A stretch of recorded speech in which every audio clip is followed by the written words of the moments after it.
Chapter 745. Sword Dynasty. Dong Qingyu. The speaker's legs felt weak.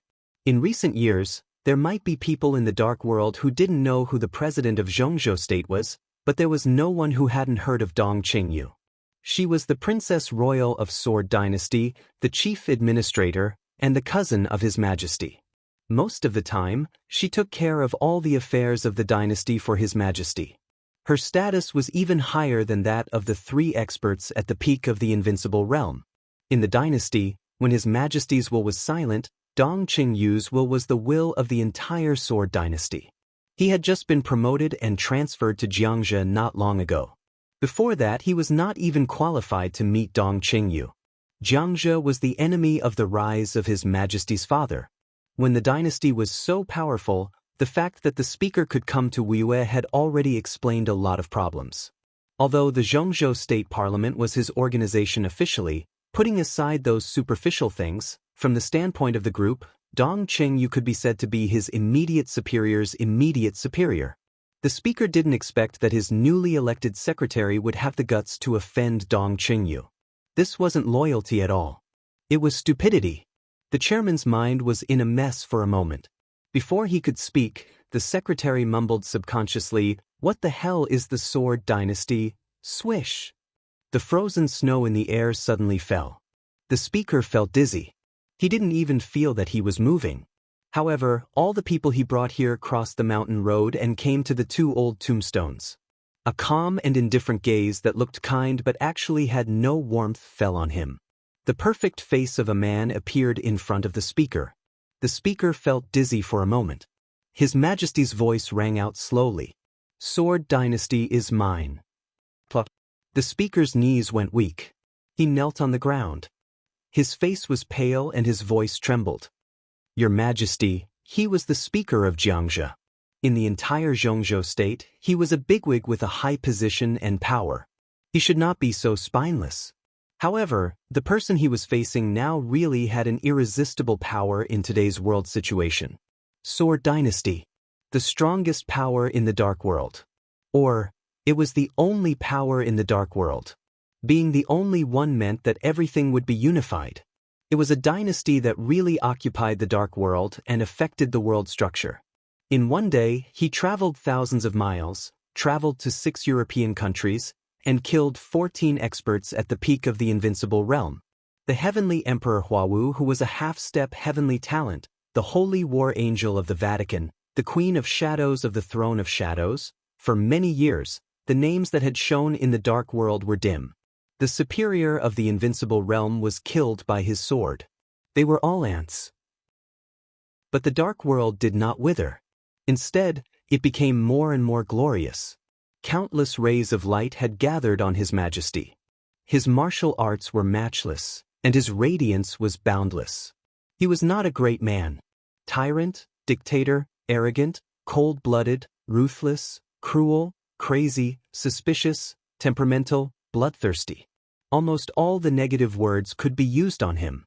Even some of his own people couldn't find any point to refute.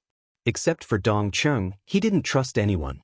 In the 11 years since the establishment of the Sword Dynasty, there had been 9 masters of the invincible realm and 3 at the peak of the invincible realm, excluding His Majesty. There were only 6 invincible realm experts left in the Sword Dynasty. 3 of them didn't die in the hands of the enemy, but in the hands of the temperamental His Majesty. He was like a madman completely immersed in hatred, wantonly squandering his sword radiance and power, killing the whole dark world. Every day, countless people cursed him to die a horrible death and be struck by lightning. But no one and no power could stop him from moving forward. He was the founder and dominator of the Sword Dynasty. He was the chosen one of the dark world. He was the saint of the Lin clan. He was the sword god, Li Dongqing. "Who told you to kneel down?" Looking at the speaker kneeling at his feet, Li Dongqing narrowed his eyes slightly. "Your Majesty, it's my fault." The chairman's entire body was covered in cold sweat. He really did not have much confidence. The rise of the Sword Dynasty was bloody and cruel. The number of people who had died at the hands of His Majesty, the Sword God, was in the double digits. As a chairman, he really did not think that his identity could protect him. You are the speaker of Xianxia. Since you can stand here, you are one of my people. Li Dongqing said blandly, don't my people have bones? Stand up, I don't need slaves, just a few of them are enough. He stretched out his palm. Azura bent down at the right time and let Li Dongqing's palm fall on his head. His face was full of fanaticism, and his eyes were filled with glory from the bottom of his heart. The speaker stood up tremblingly, his body shaking slightly. Stand up. Li Dongqing said blandly, you are a member of the dynasty. You don't need to be afraid of anything. Remember, when you contribute to the dynasty, the Sword Dynasty will also support you. The speaker finally straightened his body and focused his eyes on the legendary majesty in front of him. Li Dongqing was silent for a while, then slowly turned around. He glanced at the tombstone in front of him and knelt down. Azura, Dongqing, the speaker, and the high-level officials of the Xianxia provincial government all knelt down with him. It was snowing heavily. Li Dongqing kowtowed 3 times seriously, then stood up and said, let's go. The speaker straightened his body and blinked. A dense mist rose up. The 3 giants of the Sword Dynasty had disappeared. The world was empty, only the falling snow. The frozen snow above the West Lake slowly fell. The sudden chill had already dissipated. In the hazy fog, Li Dongqing slowly walked out of the fog and sat in a black Rolls-Royce. He and Dongqing sat in the back. Azura sat in the front passenger seat. Airport. Li Dongqing said. He leaned back on the seat and turned his head to look at the snow outside the window. He didn't say anything else. The Rolls-Royce slowly moved forward, not too fast nor too slow. Dongqing opened a PDA and entered the Sword Dynasty's virtual conference room. She began to deal with the daily affairs of the dynasty. She saw a message and a few communication requests. She slightly raised her eyebrows and made a sound of surprise. Dongqing. She chuckled. Princess Alice of Navia has followed you here. She tried to contact you 12 minutes ago, but the communication was rejected by the system. She then sent 3 emails. 2 of them were apologies and 1 of them was hoping to meet you. Tell her to scram. Li Dongqing looked at the snow outside the window and said indifferently. Dongqing's smile slightly stiffened and she asked doubtfully, why? I remember that you seemed to like her a lot. A while ago, you often stayed over at her place. That was a while ago. Li Dongqing shook his head. I'm tired of it now. Tired? Dongqing muttered to herself, her expression complicated. This answer sounded extremely cruel, but Dongqing was already used to it. She didn't know when it started, but Li Dongqing had always been surrounded by all sorts of women. As the Sword Dynasty continued to expand, the blood and corpses brought fear to the people, but at the same time, it also allowed countless people to see the huge benefits. International supermodels, famous celebrities, rich heiresses, princesses of the royal family. Countless people tried their best to send the women they had painstakingly chosen to the Sword Dynasty to present to His Majesty, the Sword God. Li Dongqing had never once objected to this. As long as he was pleasing to the eye, he would not reject them. One after another, beautiful women of noble status entered his bed and then left. Not a single one of them had stayed by Li Dongqing's side for more than a week. He was tired of playing. This was Li Dongqing's only reason. It wasn't an excuse, he was really tired of it. The Sword Dynasty headquarters had beautiful women from all over the world become maids, chefs, gardeners, administrative staff. Li Dongqing didn't care about them. They had all had intimate relationships with Li Dongqing, but it seemed that not long after, Li Dongqing didn't even remember their names. It was a kind of disregard that came from his bones. He didn't care about any women, and he didn't care about anything. That year, Li Dongqing was 36 years old. He didn't get married, he didn't have children, he didn't have a girlfriend. He had the biggest dynasty in the dark world, but he didn't care about it. His life was only about martial arts. He was known as the Sword God, but ever since he entered the invincible realm, he had even abandoned his sword. In Dongqing's heart, this cousin of hers, who was already truly invincible, had always been a person with nothing.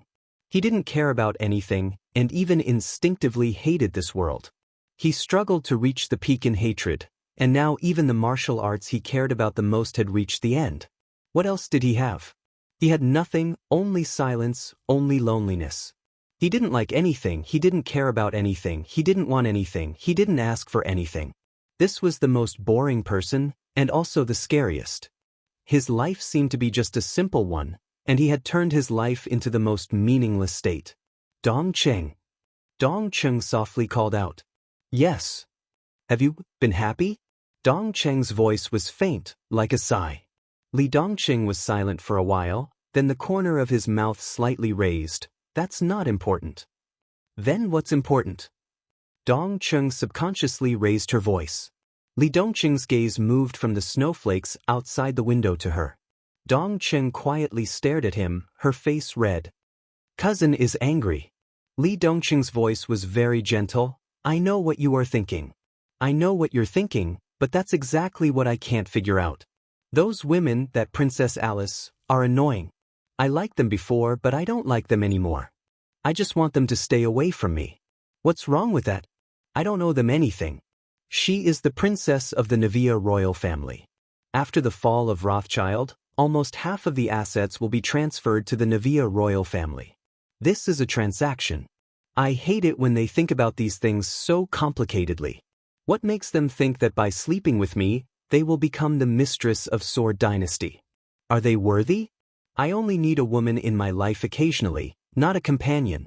Sword Dynasty also doesn't need a mistress. If there really is a mistress, it would only be you, cousin. They aren't worthy. Dong Cheng's face turned red for a moment. She knew that Li Dongqing didn't mean it that way, but she couldn't help but think too much. She squeezed the computer in her hands, her eyes dazed, and shook her head. The Nevia royal family has a lot of influence in Europe. If you reject Alice, it might cause some negative effects.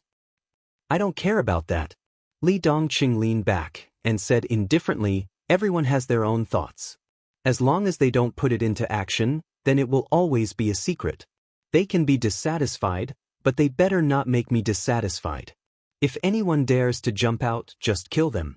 Contact Xianxia and let him go to Nevia and ask their king. Do they want to live to take over Rothschild's assets, or do they want to all die? I am willing to fulfill their wishes. Dong Cheng smiled bitterly. Before she could open her mouth, a call that bypassed Sword Dynasty's systems suddenly lit up on the computer. Dong Cheng picked it up. Princess Royal Highness. The computer did not light up, but an uneasy voice came from the other side of the computer. Xianxia, what's the situation with Rothschild? Dong Cheng hid all her emotions and asked calmly. Dynasty has already taken over Rothschild's headquarters. Most of the core members of the Rothschild family have been killed, but Xianxia's voice became more and more uneasy. Dong Cheng could even imagine him wiping his cold sweat. Speak. Li Dongqing suddenly opened his mouth, and his tone was simple. Your Majesty. Xianxia was slightly shocked, and his voice trembled. He hesitated and said dryly, Your Majesty, I'm useless. I let Paul escape. Dong Cheng was a little surprised.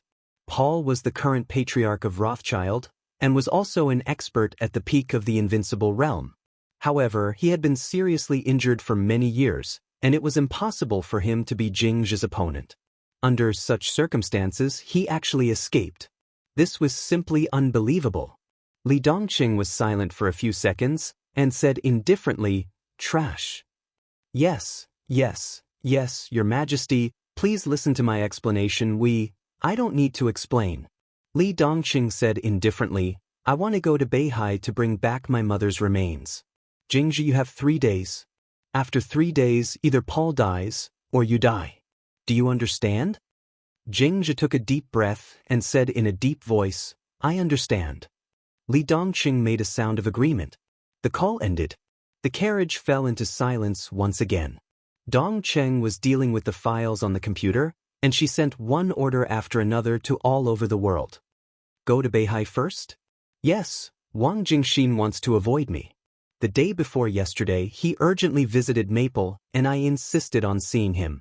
I have already informed the top management of Maple.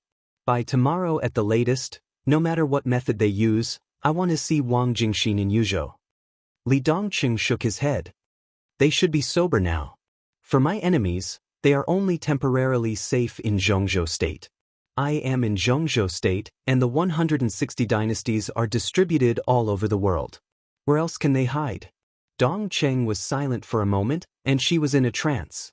At this moment, she suddenly thought of the legendary hostess of the Wang family of Beihai. Had she foreseen that this day would come? Maybe, maybe not. But from the year when Dongcheng became the holy disciple of the Lin clan, she should have known that this matter was destined to not end peacefully. Her talent was not excellent. After her husband died, she turned herself into a monster. A large number of mechanical metals were implanted into her flesh and blood. Countless gene potions of the Wang family of Beihai were integrated into her body. She used all means, gave up all the superficial things, and forcibly turned herself into the combat capability of the peak of the invincible realm. Everything seemed to be just for self-protection, to protect her Beihai. But what was the use? She could see every development of the Sword Dynasty. Every growth of the Sword God was stepping on the hearts of the superpowers in the Dark World. The Lin clan protected him to enter the invincible realm under countless pressures and made countless sacrifices. All of these became the deepest hatred in Li Dongqing's heart. So from the very beginning, the Sword Dynasty was expanding in the craziest manner. From the very beginning, Li Dongqing's orders were mostly 4 words. Kill them all. The royal families of 2 countries. 2 retired presidents. Purgatory of Heaven Capital. Shadow Throne. Kunlun City. Heroes Club. Polar Ground Alliance. Men in Black. Countless strong enemies. His orders were always only 4 words. Kill them all. Their masters, their families, their friends' families, their friends' friends, anyone who had a little relationship with them, he killed them all. Under the will of the Sword God, the whole dynasty was like a hysterical beast venting its hatred, roaring and tearing up all the enemies. If this was a road of revenge, the Wang family of Beihai was undoubtedly the end. Another end. What else could he do besides killing the Wang family of Beihai? It's so pitiful, Dong Qingyu muttered to herself. They don't deserve pity. Li Dongqing said lightly, just like when our family was destroyed, when Grandpa was blown to death, when Grandma went crazy, when Aunt knelt down in prison because of brother, just like when you picked up trash to feed the 2 of us, sister. His calm eyes seemed to hide endless darkness and ice. Who pitied us? Yes. Dong Qingyu said softly, the Lin clan. Li Dongqing was silent for a long time. I'm sorry to master, but the Sword Dynasty didn't let the Lin clan down. The Lin clan had indeed sacrificed too much for him. His master had treated him unreservedly, and his master's son, the brilliant man who should have inherited the Lin clan and was like a father to Li Dongqing, had died in the hands of the enemy in order to protect him. For so many years, before the establishment of the Sword Dynasty, the Lin clan had been struggling almost every day. He was sorry to the man who had gradually become old. He could only try his best to compensate the Lin clan with the Sword Dynasty. They all deserve to die. Li Dongqing looked in the direction of Beihai. His voice was very soft, but it had the determination to tear the world apart. A black Rolls-Royce drove into the airport in the wind and snow. A silver private jet was waiting quietly in the airport. The Rolls-Royce drove directly into the plane. The private plane slowly took off, entered the high altitude, and quickly left Lin. Li Dongqing ate something casually, then sat on the sofa, quietly looking at the sky outside the window. Most of the time he seemed to be like this. He didn't know fatigue. In addition to fighting, there was only silence. It was a dull, almost dead silence. The flowing clouds outside the window kept moving backward. The sea of clouds was magnificent and floated outside the window. Li Dongqing quietly watched for a while and closed his eyes. It was already afternoon when the plane landed in Beihai. It was also snowing heavily in Beihai. The snow was like goose feathers fluttering in the wind. Compared with Lin, the temperature in Xingzhou was lower, biting cold. Where are they? This group of bastards, how dare they? Your Highness Princess Royal, I killed them all. Why can't you contact them? They all want to die. The 5th corps of the dynasty is stationed in Snow Country. Within 12 hours I will slaughter Xingzhou. Li Dongqing slowly opened his eyes. His eyes became calm and indifferent the moment he opened them. The hazy fog slowly dissipated as he woke up. Li Dongqing stood up. Have we arrived? Dongcheng and Azura's voices suddenly stopped. Both of them looked a little embarrassed. Azura looked a little frightened. On the other hand, Dongcheng was filled with rage and coldness. What's going on? Li Dongqing walked to the cabin door. Your Majesty, no one from Zhongzhou State and Beihai came to greet us. Li Dongqing stopped in his tracks and turned around to look at him. No one? Not a single one. Azura clenched his fists tightly, his whole body emitting a shocking murderous aura. Li Dongqing continued to walk forward and said indifferently, Where are the people from the dynasty? None. Dongqing took over the conversation. Li Dongqing smiled. He had already walked out of the cabin. Looking at the fluttering snow and the empty road, he squinted his eyes and smiled. Seems like something interesting happened here. Dongcheng and Azura did not speak anymore. A grand welcoming ceremony was just something on the surface. But this was the scene of the Sword Dynasty. Other than Zhongzhou State, which country in the world dared to not give this face? Most importantly, before they left, Dongcheng had already gotten in touch with the North Sea. Beihai confirmed again and again. Not only Beihai speaker, but the 9 council members of Zhongzhou State, other than Wang Jingxin, from the Prime Minister to the last one, all came to greet His Majesty the Sword God. Everyone was waiting for His Majesty the God of Swords in the wind and snow, including the Mistress of the North Sea. Dongcheng did not feel that such etiquette was too much. The Sword Dynasty had enough rights to enjoy all kinds of treatment. The Sword Dynasty had 160 bases all over the world. With the death of Rothschild, the dynasty had practically ruled all of Europe and America. East Island had already surrendered yesterday. No matter which country the Sword God went to, there would be several high-level officials personally greeting him. Dongcheng had never thought that His Majesty would receive such treatment when he came to Zhongzhou State. No one. Even the people from the dynasty stationed in Shenzhou did not come. Most importantly, all of them could not be contacted at this time. Where did the Wang family of Beihai get the guts to do this? Is Zhongzhou crazy? Dongcheng found it hard to believe. I heard that the widow in Beihai underwent a crucial transformation. Maybe this gave them confidence? Li Dongcheng sat in the car. The car drove out of the airport, but did not enter the underground of Shenzhou. Instead, it drove onto the surface.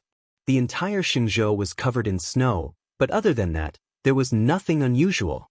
Li Dongcheng squinted his eyes. Azura calmed down. Your Majesty, they are looking for death.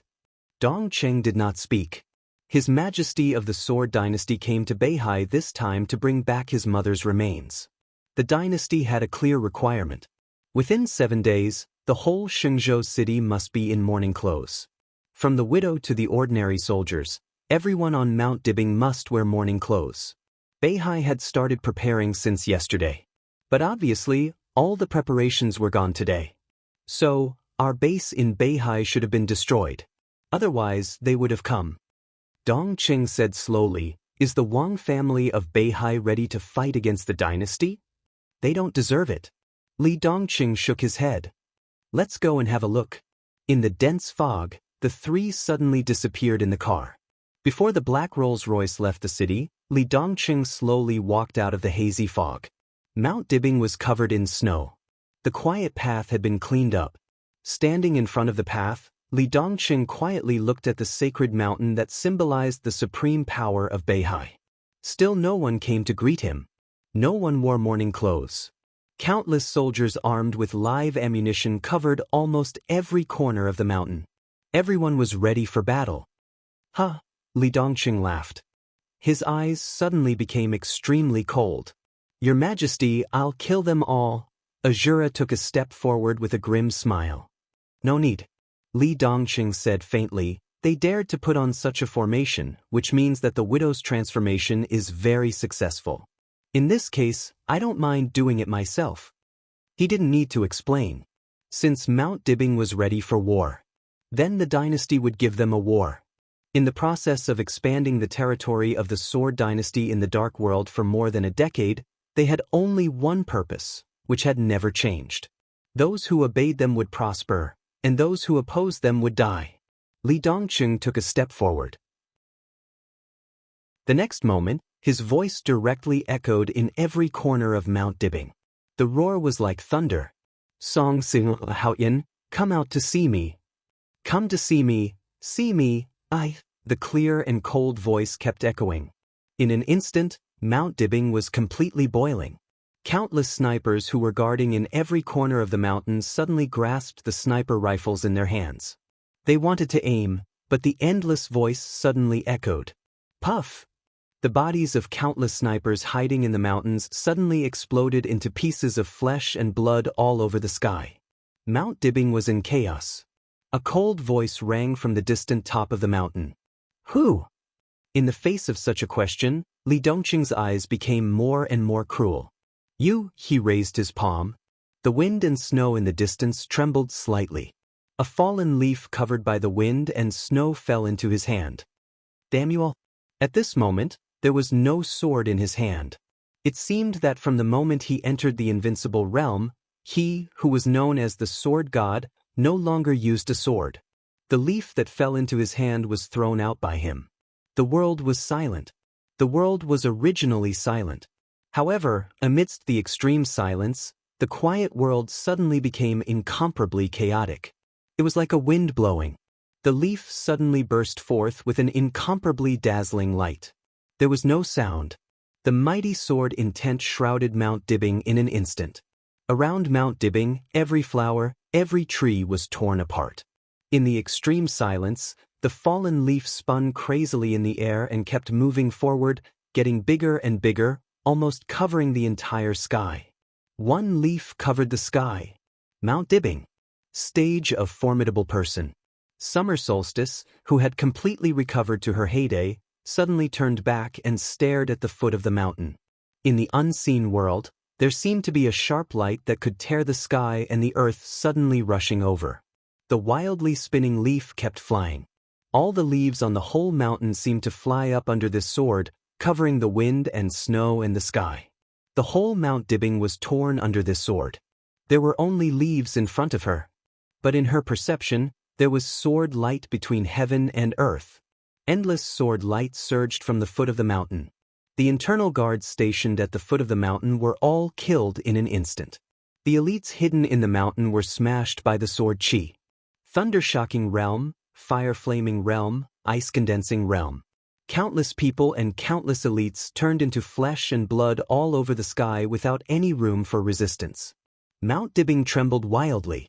The sword energy had gone deep into the ground.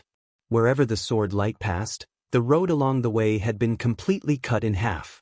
Several deep underground laboratories kept exploding under the pressure of the sword energy. The overwhelming leaves rushed to the top of the mountain.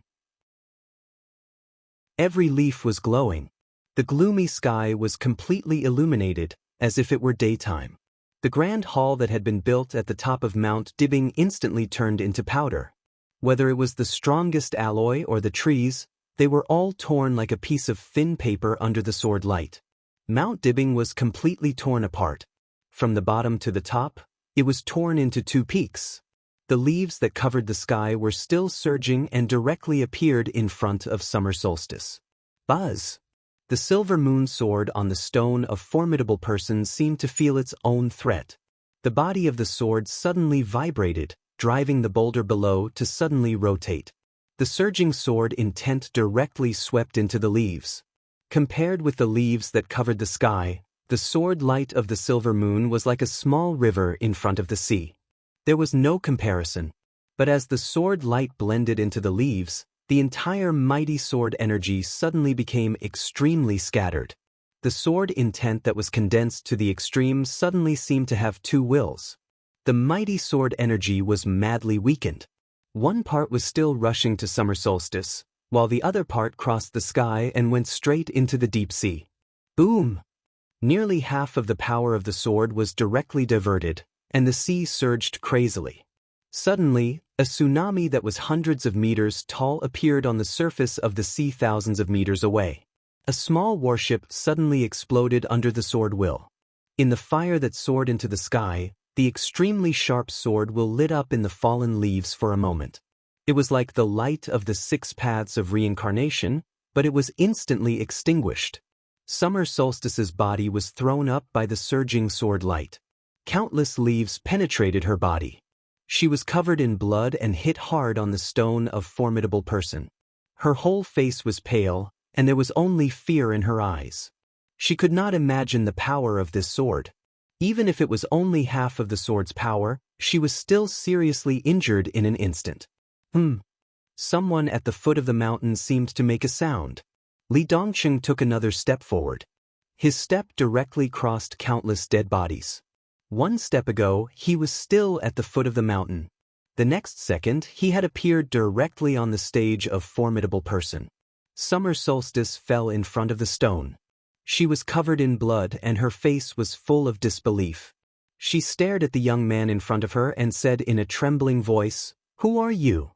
Li Dongqing glanced at her. He only felt that she was a little familiar, but he could not remember where he had seen her. Besides Xianxia, when did the Wang family of Beihai have another expert at the peak of the invincible realm? He frowned and said blandly, "Li Dongqing of the Sword Dynasty. Where is Xianxia?" Summer Solstice was a little confused. She did not know why he mentioned Xianxia. She took a deep breath and said, "I am Summer Solstice." The air suddenly became extremely quiet. Li Dongqing stood stiffly where he was.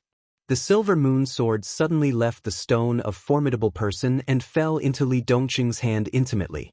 Li Dongqing was silent for a long time. He stroked the silver moon sword in his hand. After a long time, he said softly, "This is my father's sword. My father's sword intent." No wonder. Summer Solstice's pupils suddenly contracted for a moment, as if she was greatly stimulated. Li Dongqing raised his eyelids. "You are Summer Solstice?" he asked. Summer Solstice nodded, a little stupefied. Li Dongqing put the silver moon sword back into the stone of formidable person and was silent for a long time. He felt that the woman in front of him was a little familiar. He felt that the name Summer Solstice was a little familiar. It was not until now that he remembered where he had heard the name. He raised his head and looked at the flying snow in the air. His eyes became a little confused. So, he stood on the stage of formidable person and asked, "Where am I now?" Chapter 746. With a clear cracking sound, the delicate teacup was broken into countless pieces in his hand. The sharp porcelain pierced into the flesh, and the warm tea mixed with some blood flowed down and dripped on the ground, making a subtle and dull sound. Li Guangtu quietly lowered his head and stared at the tea and blood in his hand, frowning. "What's wrong?" In a panicked voice, Phoenix, whose body had become very cumbersome, walked over cautiously and asked in a concerned voice. The news that she was pregnant was no longer a secret. It was 10 months old, and she was about to give birth. After Li Honghe died, she left Lin and officially lived with deity.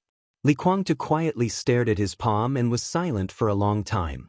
Phoenix looked at him nervously and subconsciously touched her belly with both hands. The child's gender had been checked. It was a boy. Li Guangtu seemed to have been in a happy mood because of the news. But at this moment, Phoenix clearly saw an emotion on his face that she had never seen before. She couldn't tell what that emotion was. It was as if countless negative emotions were mixed together. It was faint, but it was clearly there. Hesitation, confusion, anger, incomprehension, and a little panic and inexplicable. "I don't know." Deity shook his hand. I suddenly feel very bad." It was as if he was about to lose the most important thing in his life. He did not know what he was going to lose, but the feeling of losing something was so strong that he could clearly hear his heart beating faster and faster. The injuries that he had initially suppressed were showing signs of relapse again. Weakness and exhaustion gradually spread from his body to his brain. He took a deep breath and rubbed his forehead, feeling a little headache. "Let's stay here today. Don't leave," Li Guangtu said slowly. The premonition in his heart had become more and more intense, and it was still growing stronger. The feeling of losing something was clearly assaulting him. Li Kuangde didn't know why it was like this, but it was clear that the phoenix and the child in her belly were the most important things in his heart. Staying here would at least minimize the risk. Li Kuangde took a deep breath and suppressed the increasingly obvious feeling of irritation in his heart. He walked to the window and looked at the sunset outside. Their current location was Ross City in Tian'an. Ross City was located in the central area of Tian'an. To the north was Shenyuan City, and to the south was a city that had just been renamed Burning City. Sandwiched between Shenyuan City and Burning City, this was the neutral city with the most complicated situation in the entire heavenly south. Li Kuangde had been in Luo City for nearly half a year. This was originally the headquarters of the Purgatory of Heaven capital in Tian'an. But over the past 6 months, all the superpowers had been infiltrating Luo City, and the most brazen ones were Zhongzhou State and East Island.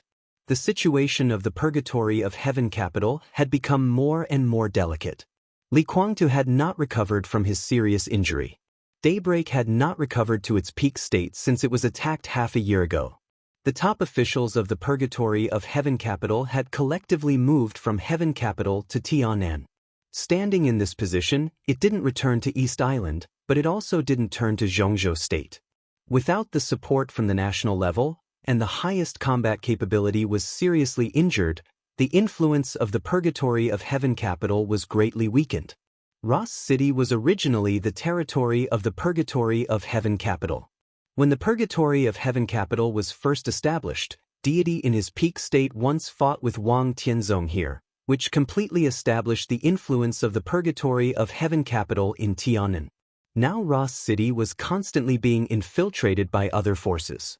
In the base camp of Heaven capital and even in the entire East Island, Wuji Palace and Jifeng Sword Raining School were also devouring the interests of the Purgatory of Heaven capital. East Island completely turned a blind eye to this, but everyone could clearly feel that East Island's patience was gradually fading. Li Kuangde didn't express his position, and East Island was getting more and more vigilant towards the entire Purgatory of Heaven capital.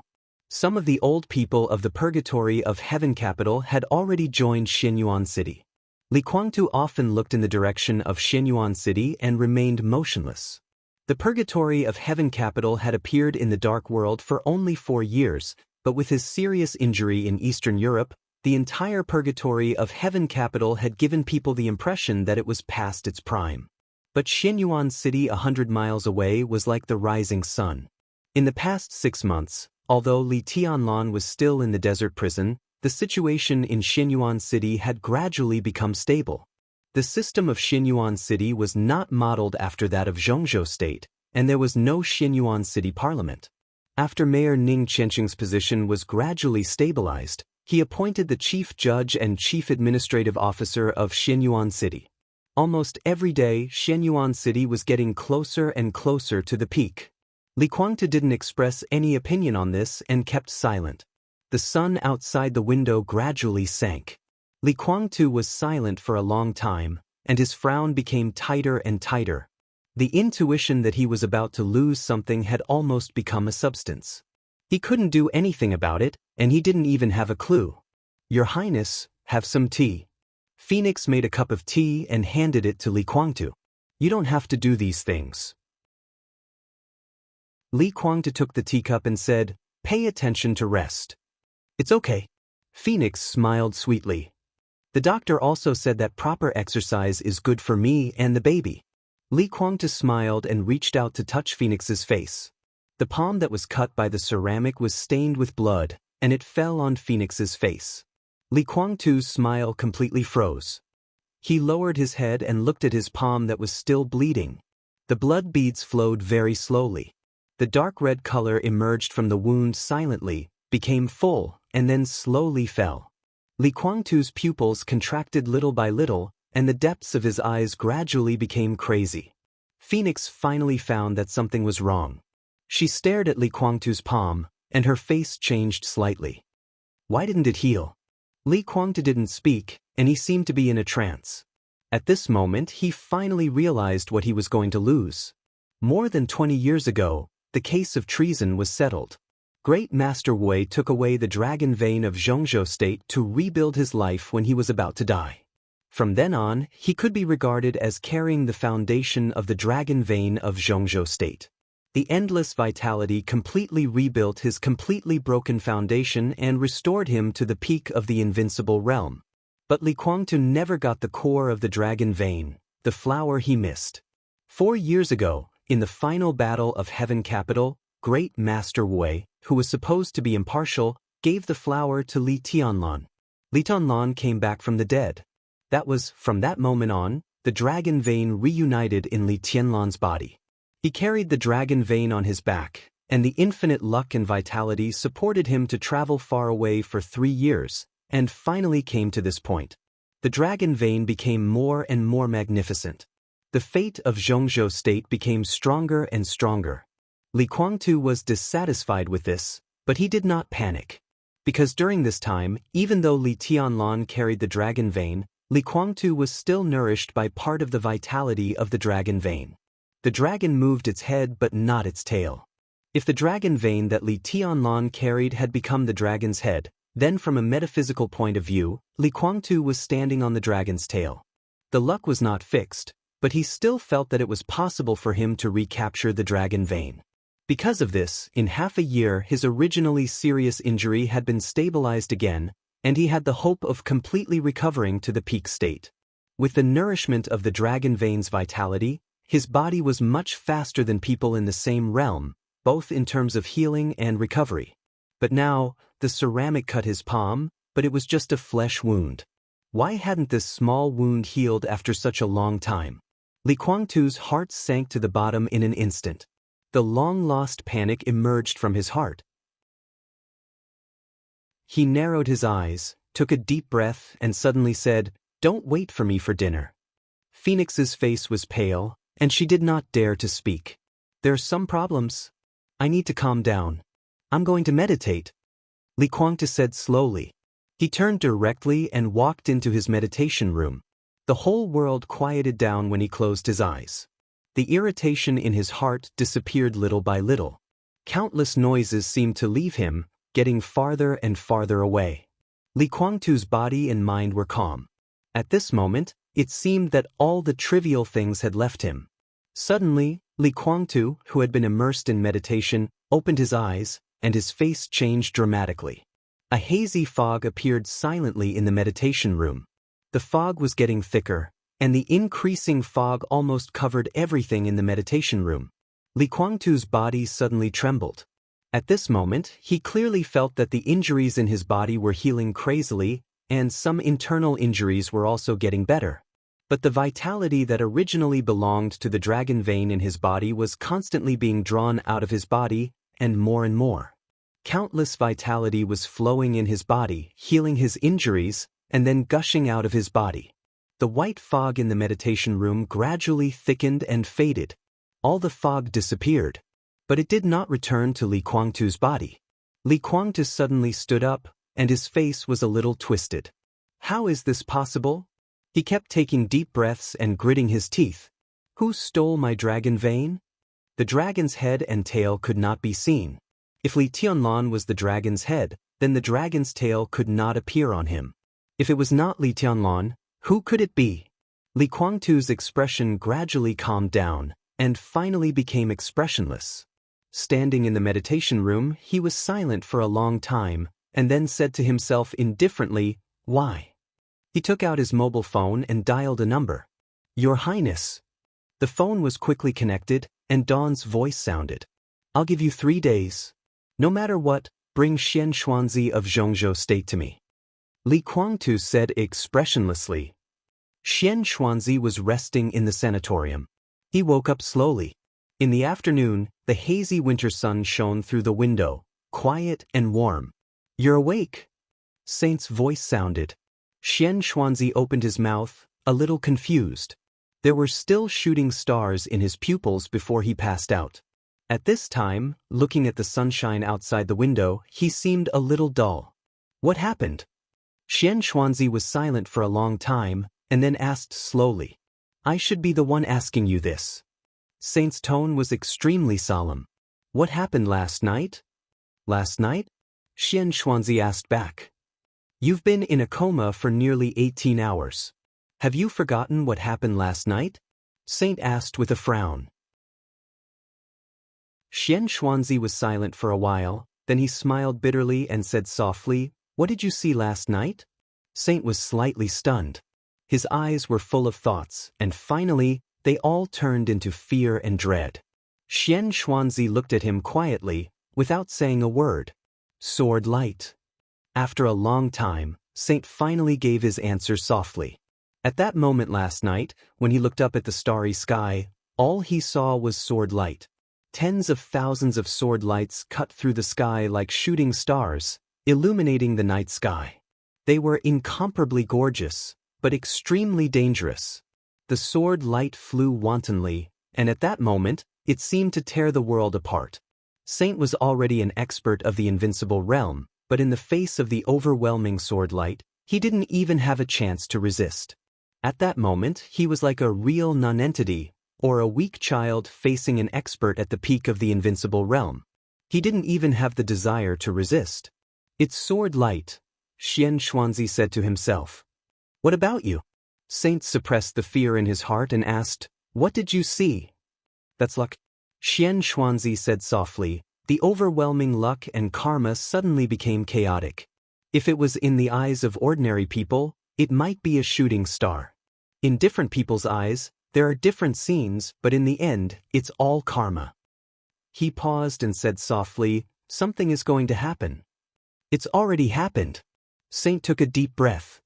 When the president met Yi Dongxing last night, he suddenly fell into a coma without warning and hasn't woken up yet.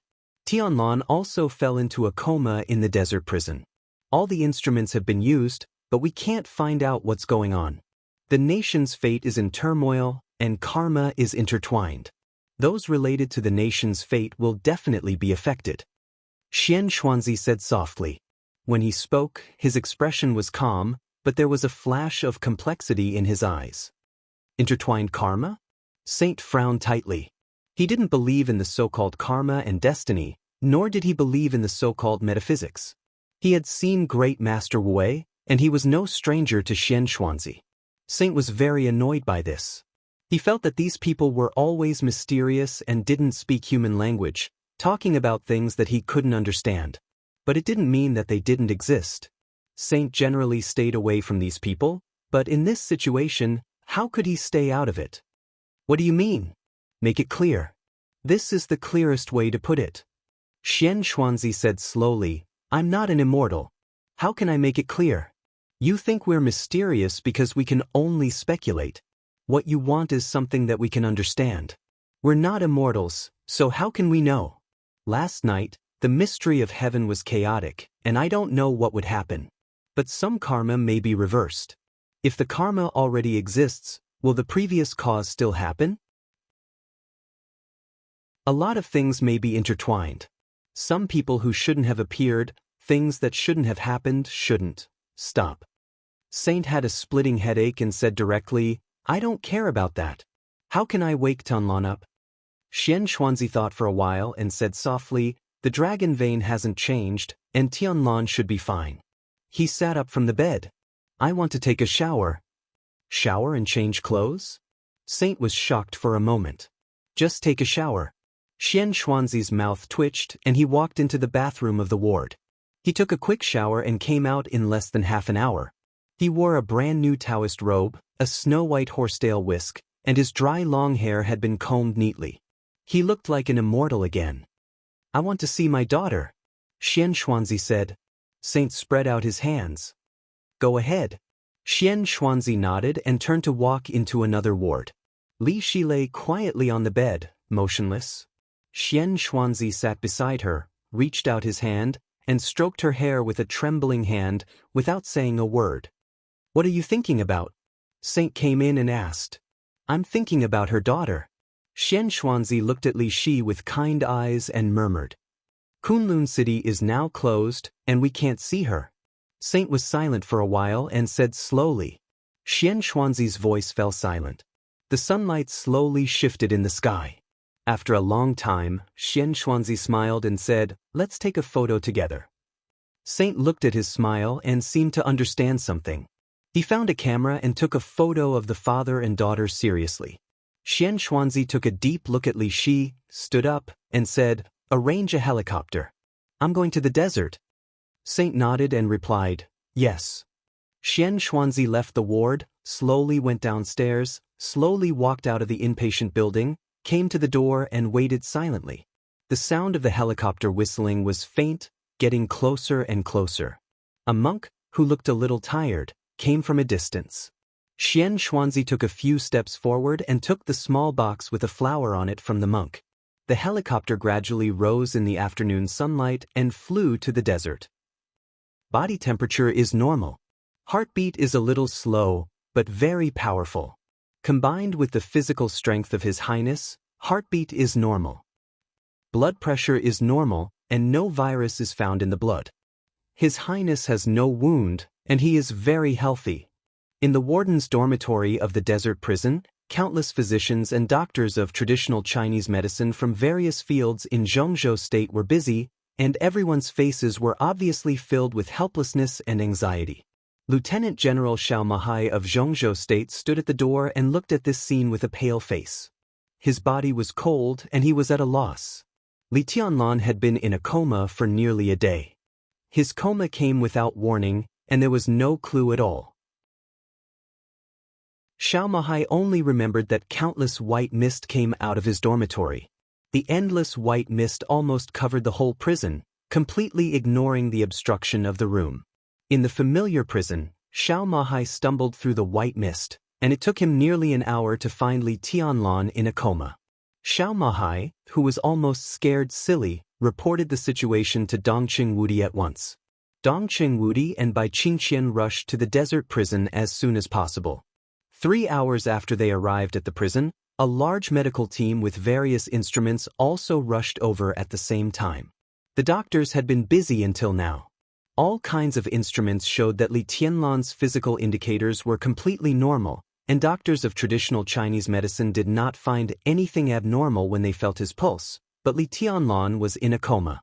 It was inexplicable, and everyone could not figure out what was going on. Did Tianlan show any discomfort before? Dongqing Wudi came to Xiao Mahai and asked. No. Xiao Mahai's body shook and he said with a wry smile, "When we had dinner together, His Highness said that his injury had recovered and he felt very good. But just after dinner, he became like this. His Highness had dinner with us before he fell into a coma, and I also ate. After some leftovers were tested, it proved that there was no toxicity and no poisonous gas was detected in the air. Minister, it's okay." Dongqing Wudi reached out and patted Xiao Mahai on the shoulder. "Don't worry." His voice was very calm. When he said this, he subconsciously glanced at Bai Qingqian beside him. Outside Hangu Pass, when the weapons research base of the Dongqing clan was completely exploded, Bai Qingqian also vomited blood and was in a coma for a while, but there was no problem with the examination. Only a few hours later, Bai Qingqian woke up. Dongqing Wudi felt that Li Tianlan's current situation should be the same as Bai Qingqian's, but he did not know why he was in a coma for so long. "Do you want to go back to Yuzhou?" Bai Qingqian pulled Dongqing Wudi's hand and asked in a low voice. On this day, the whole Zhongzhou state was a little chaotic. The news that President Li Huaqing suddenly fell into a coma when he met Yi Dongxing had spread in a small circle.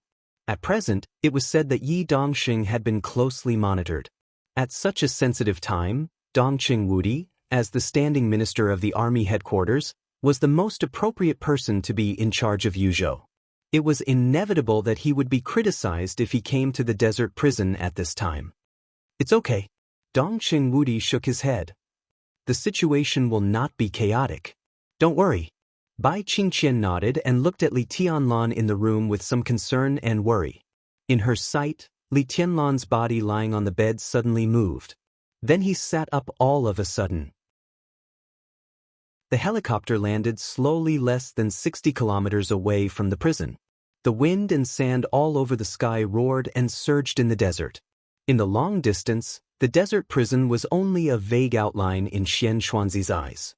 Xianxuanzi got off the plane and stared in the direction of the prison, silent like a statue. "Master, what's here?" The pilot followed him off the plane and asked in confusion. "There's sand here." Xianxuanzi smiled and looked into the distance. The desert prison appeared and said softly, "This is the place." The pilot blinked and was a little puzzled. Xianxia glanced at him and said with a smile, "Master, sorry to trouble you. I just want to come here. Now I'm here, you can go back." The pilot took a serious look at Xianxia and asked again, "What about you, master?" "Don't worry about me." Xianxia smiled and shook his head. "Goodbye." The pilot hesitated and nodded. He got on the helicopter and glanced at Xianxia again. Xianxia smiled and waved his hand. The helicopter slowly rose into the air and gradually went away. Xianxia sat down facing the desert prison. He took out the earthen jar that contained the fate of the world and carefully placed it on the ground. The wind and sand in the desert gradually quieted down. Like a dragon that shows its head but never its tail. In that case, it's better to never see it again. Xianxia whispered to himself. His eyes became dark, and the countless chaotic secrets of heaven and karma last night seemed to appear in his eyes again. Thousands of karma and countless luck rose and fell, intertwined, collided, and were in chaos. From the moment he opened his eyes, he already knew what he was going to do. Xianxia looked at the flower in front of him and suddenly laughed.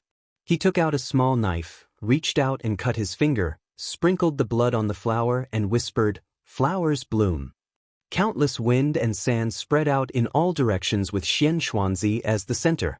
The fate of the world, which looked extremely weak and delicate and could not withstand the dryness of the desert and the sun, kept trembling. It grew bigger and bloomed at a speed visible to the naked eye. Xianxia watched this scene quietly. His white hair was burning crazily, becoming shorter and shorter. The air gradually twisted. There seemed to be an invisible flame burning. There was no fire, but it was extremely hot. Xianxia looked at the flowers in front of him and laughed. Oh, Wei. It was not until this moment that he vaguely understood that there might be destiny in this time, but neither heaven nor fate could be defied. He and Wu Wei had disturbed too many destinies, plus some other reasons, which led to the disorder of karma last night. He wanted peace. There was destiny in this world. But there was no need for the so-called guru. The fate of the world kept blooming in front of him. A patch of green appeared in the desert, and a large number of flowers kept blooming. Xianxuanzi's whole body seemed to be burning in an invisible flame. Before his consciousness returned to the darkness, he closed his eyes and whispered, "Flowers fade." The setting sun of the dusk completely fell. At the moment when day and night alternated, a large number of flowers quickly withered. The wind blew in the desert at night. The wind and sand were rolling and whistling. The fate of the world had disappeared. The flowers completely withered. Everything returned to silence.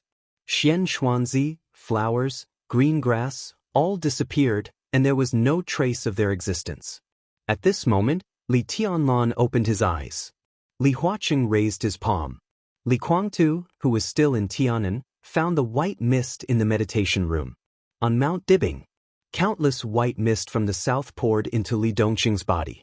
Similarly, countless white mist floated out and rushed to the desert. The dragon moved its head but not its tail. They would never see each other if they were not supposed to. In the desert and on Mount Dibing, the two people who carried the dragon vein seemed to be completely intertwined. The fate of the world flowers bloomed and fell. At this moment, there was no dragon tail, no dragon head. Both of them carried the complete dragon vein, but they were different dragon veins. Li Dongqing slowly lowered his head. "Are you really summer solstice?" He didn't know summer solstice, or he had never seen summer solstice in person. He knew summer solstice, but what he saw before was the tombstone and the portrait. "Your name is Li Dongqing?" Summer solstice endured the pain in her body, and her face became paler. She had never seen Li Dongqing. Li Dongqing didn't answer. He just looked at Beihai in the distance and took a deep breath. At this moment, he finally understood why he couldn't contact the people of the Sword Dynasty in Beihai, and finally understood why no one greeted him at the airport. Too many inconceivable doubts turned into a faint surprise. He laughed. "Why am I here?" Summer Solstice took a deep breath. The sword god of the Sword Dynasty in front of her might only be inconceivable, but in her heart, there was only horror. Like the stormy waves on the surface of Beihai in a storm, the huge shock and disbelief constantly impacted her cognition. Li Dongqing stood in front of her, real and not fake. Mount Dibbing was split in half by a sword. Summer solstice couldn't explain this power. She had never thought that someone could be so powerful. Li Dongqing glanced at her. There was some eagerness in his eyes. He didn't know why he came here, but he knew that he might be able to see the person he met. Li Dongqing waved his hand. The white mist surged. Azura and Dongqing instantly crossed Mount Dibbing and appeared in front of him. Li Dongqing glanced at summer solstice. If you are summer solstice, then Wang Tianzong should also be here. His voice was indifferent and cold. No matter where he is, ask him to come back. I will take his head before dawn. In the hazy mist, Li Dongqing walked in. The three disappeared instantly. A gust of wind blew over Mount Dibbing. Snowflakes fluttered, and the air was bone-chilling.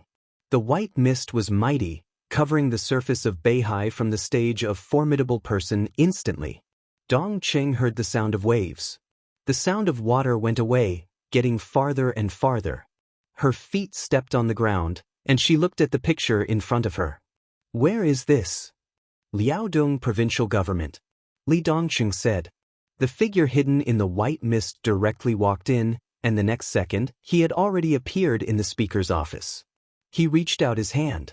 Before he knocked on the door was opened. The speaker, who was in a hurry to go out, walked out of the office.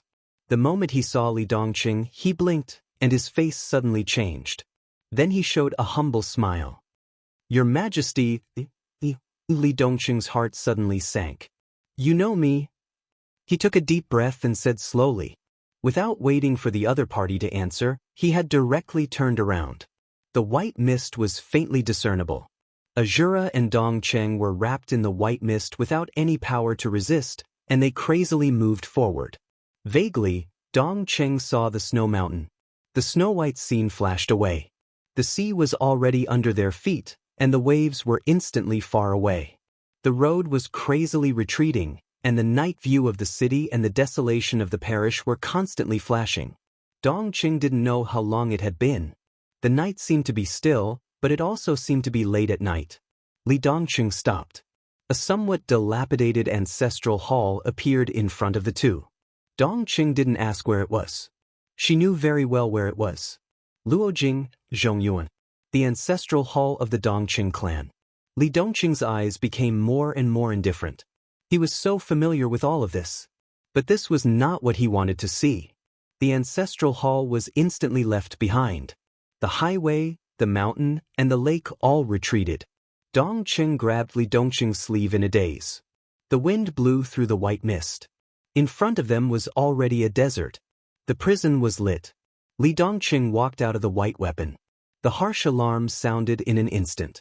Dongqing didn't react at all. The sky full of lasers and artillery fire had directly covered every corner of the surrounding dozens of kilometers. Azura's expression changed dramatically.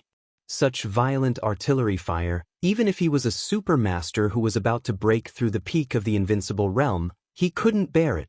Get out of here. Li Dongqing took a step forward, and in an instant, a vast sword aura suddenly burst out like an ocean. The surging sword light almost lifted the entire desert, and the powerful sword will tore the surface of the earth, penetrating deep into the ground.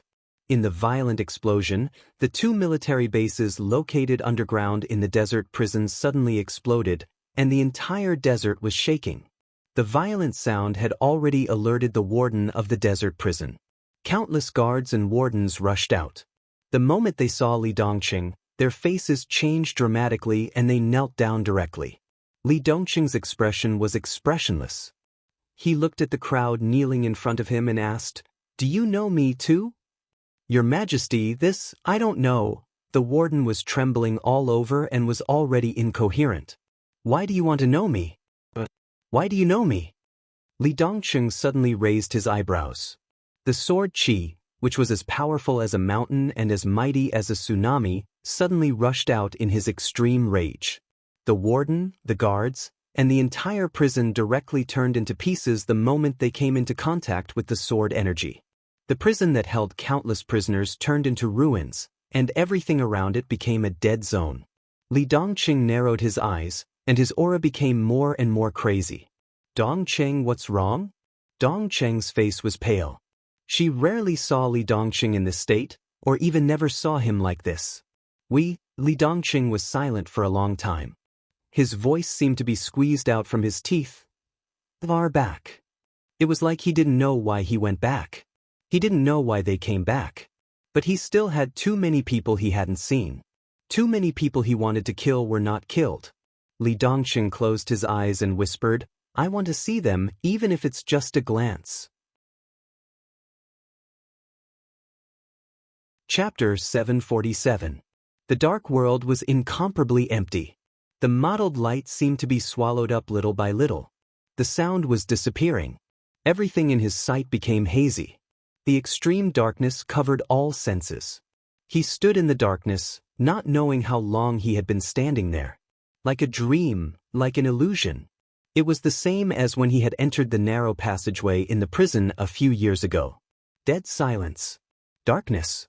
But the surroundings were no longer dull. He walked quietly in the boundless darkness.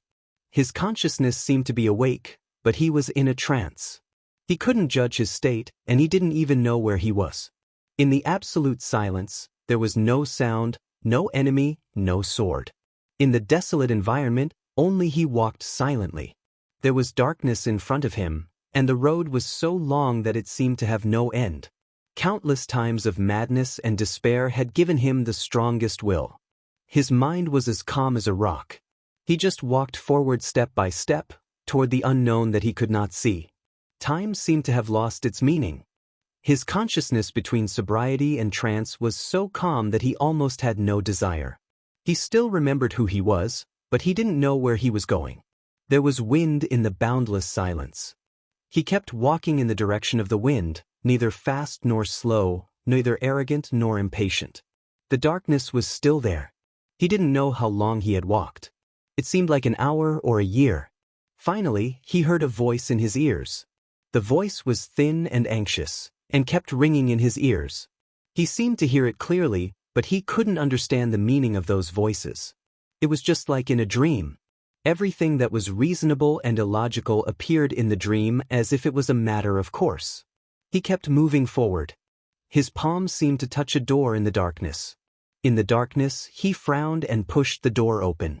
There was a cry of surprise behind him. There was a voice in front of him, and it seemed to be calling his name. Tianlan. Your Highness? What do you think? The voice was close and far, as if echoing in the whole dark world. He frowned and kept moving forward in the direction of the voice. The smooth road seemed to disappear. The ground beneath his feet became soft, as if he was stepping on thick yellow sand. Those voices also disappeared. But for the first time, there was a glimmer of light in the boundless darkness. A faint light with a hint of white appeared in the distant darkness. It was extremely eye-catching. He quickened his pace and walked towards the pale white. The white fluttered in front of him, getting closer and closer to him. Rich life force gathered in the white light. More and more white, ethereal and illusory, like the morning fog in winter, hazy and cold. He walked into the white mist. All the mist kept rushing into his body. Tiny sounds rang out incessantly, densely packed together. Like the wind blowing through the yellow sand, like the blooming and withering of flowers. The boundless mist kept surging towards his body. The whiteness increased, and it became brighter and brighter. For the first time, the distant sky lit up with true light. It was like the first ray of light in a world of darkness. Rays of light shone high in the sky, like bright stars tearing through the night sky. The light was moving. The stars continued to advance. Regardless of everything, the light that illuminated the boundless darkness eventually turned into a sword light. Cold, fierce, crazy, and decisive.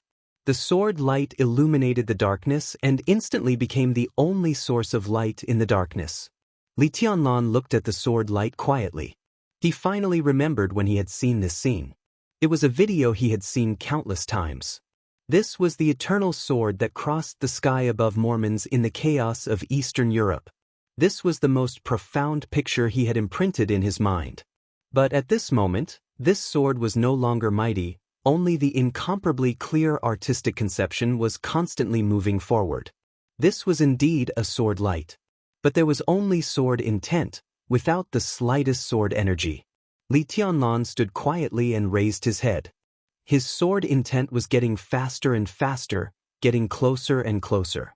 With the white mist all over the sky, the bright sword light approached his body almost in the blink of an eye. Boom! The frenzied sword intent completely enveloped him. Countless white mists disappeared. Li Tianlan's body suddenly shook violently, and his face turned pale. The sword intent that completely crashed into his arms instantly set off a chaotic storm in his body. At this moment, he could clearly feel that there were a large number of dense scars inside his body. Vaguely, he seemed to be able to feel a weak and almost completely disappeared heartbeat beating with his heart. The feeling was indescribable, as if it was extremely warm. A large expanse of mist appeared around him, constantly healing the injuries in his body. The frenzied sword intent kept whistling in his body. The vitality contained in the dragon veins surged wildly in his body. For the first time, Li Tianlan felt the existence of the dragon vein. The majestic vitality was like an ocean, vast and endless, constantly turbulent. The sharp pain spread in Li Tianlan's body. The sword light that rushed into his body from nothingness became more and more unbridled, crazily destroying his body.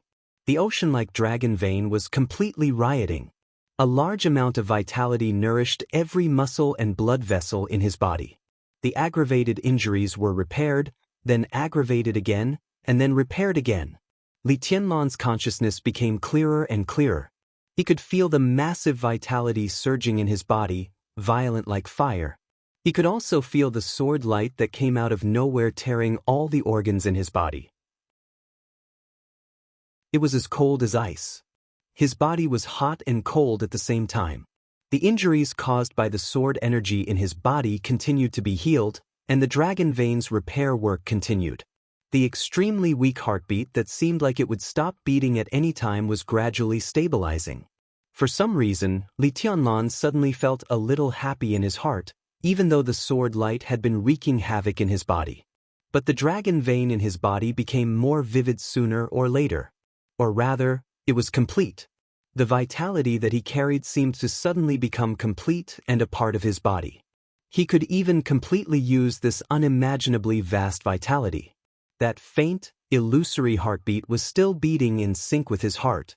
The dragon vein that suddenly became complete was like a vast ocean, becoming more and more vivid, and the sword light that illuminated the darkness was like a bridge. The bridge was connected to the dragon vein. A part of the vitality of the dragon vein was continuously transmitted from Li Tianlan along the bridge. Li Tianlan could even feel the other party's heartbeat. As the carrier of the dragon vein, he also bore part of the other party's injuries. The other party seemed to be seriously injured. The dense internal injuries were transmitted along the bridge-like sword light. A large amount of vitality was transmitted along the bridge, forming a new balance. The dragon vein was sharing, and the injuries were being transferred. Li Tianlan felt that he should be a little annoyed, but when he felt the weak heartbeat, his emotions were only joy and peace. This feeling reminded him of the Sky Academy a few years ago. The early spring sun shone in through the window. For the first time, he stood in the dormitory of the Sky Academy. Behind him was the sea bathed in sunlight. Qin Weibai, with a delicate fragrance, snuggled up to him and took the first photo of the two of them. Li Tianlan closed his eyes and laughed. The heartbeat continued to beat and gradually stabilized. It seemed that there was really someone sharing the dragon vein with him. There was only one person. The ocean-like vitality in his body was constantly surging, far more intense than before. The endless vitality suppressed the injuries, and his body gradually calmed down. Li Tianlan closed his eyes. A pale white light grew brighter and brighter, gradually turning into a pale gold. He opened his eyes. The whole world was already golden. The rising sun emitted a clear and cold light, shining on the thousands of miles of yellow sand beneath his feet.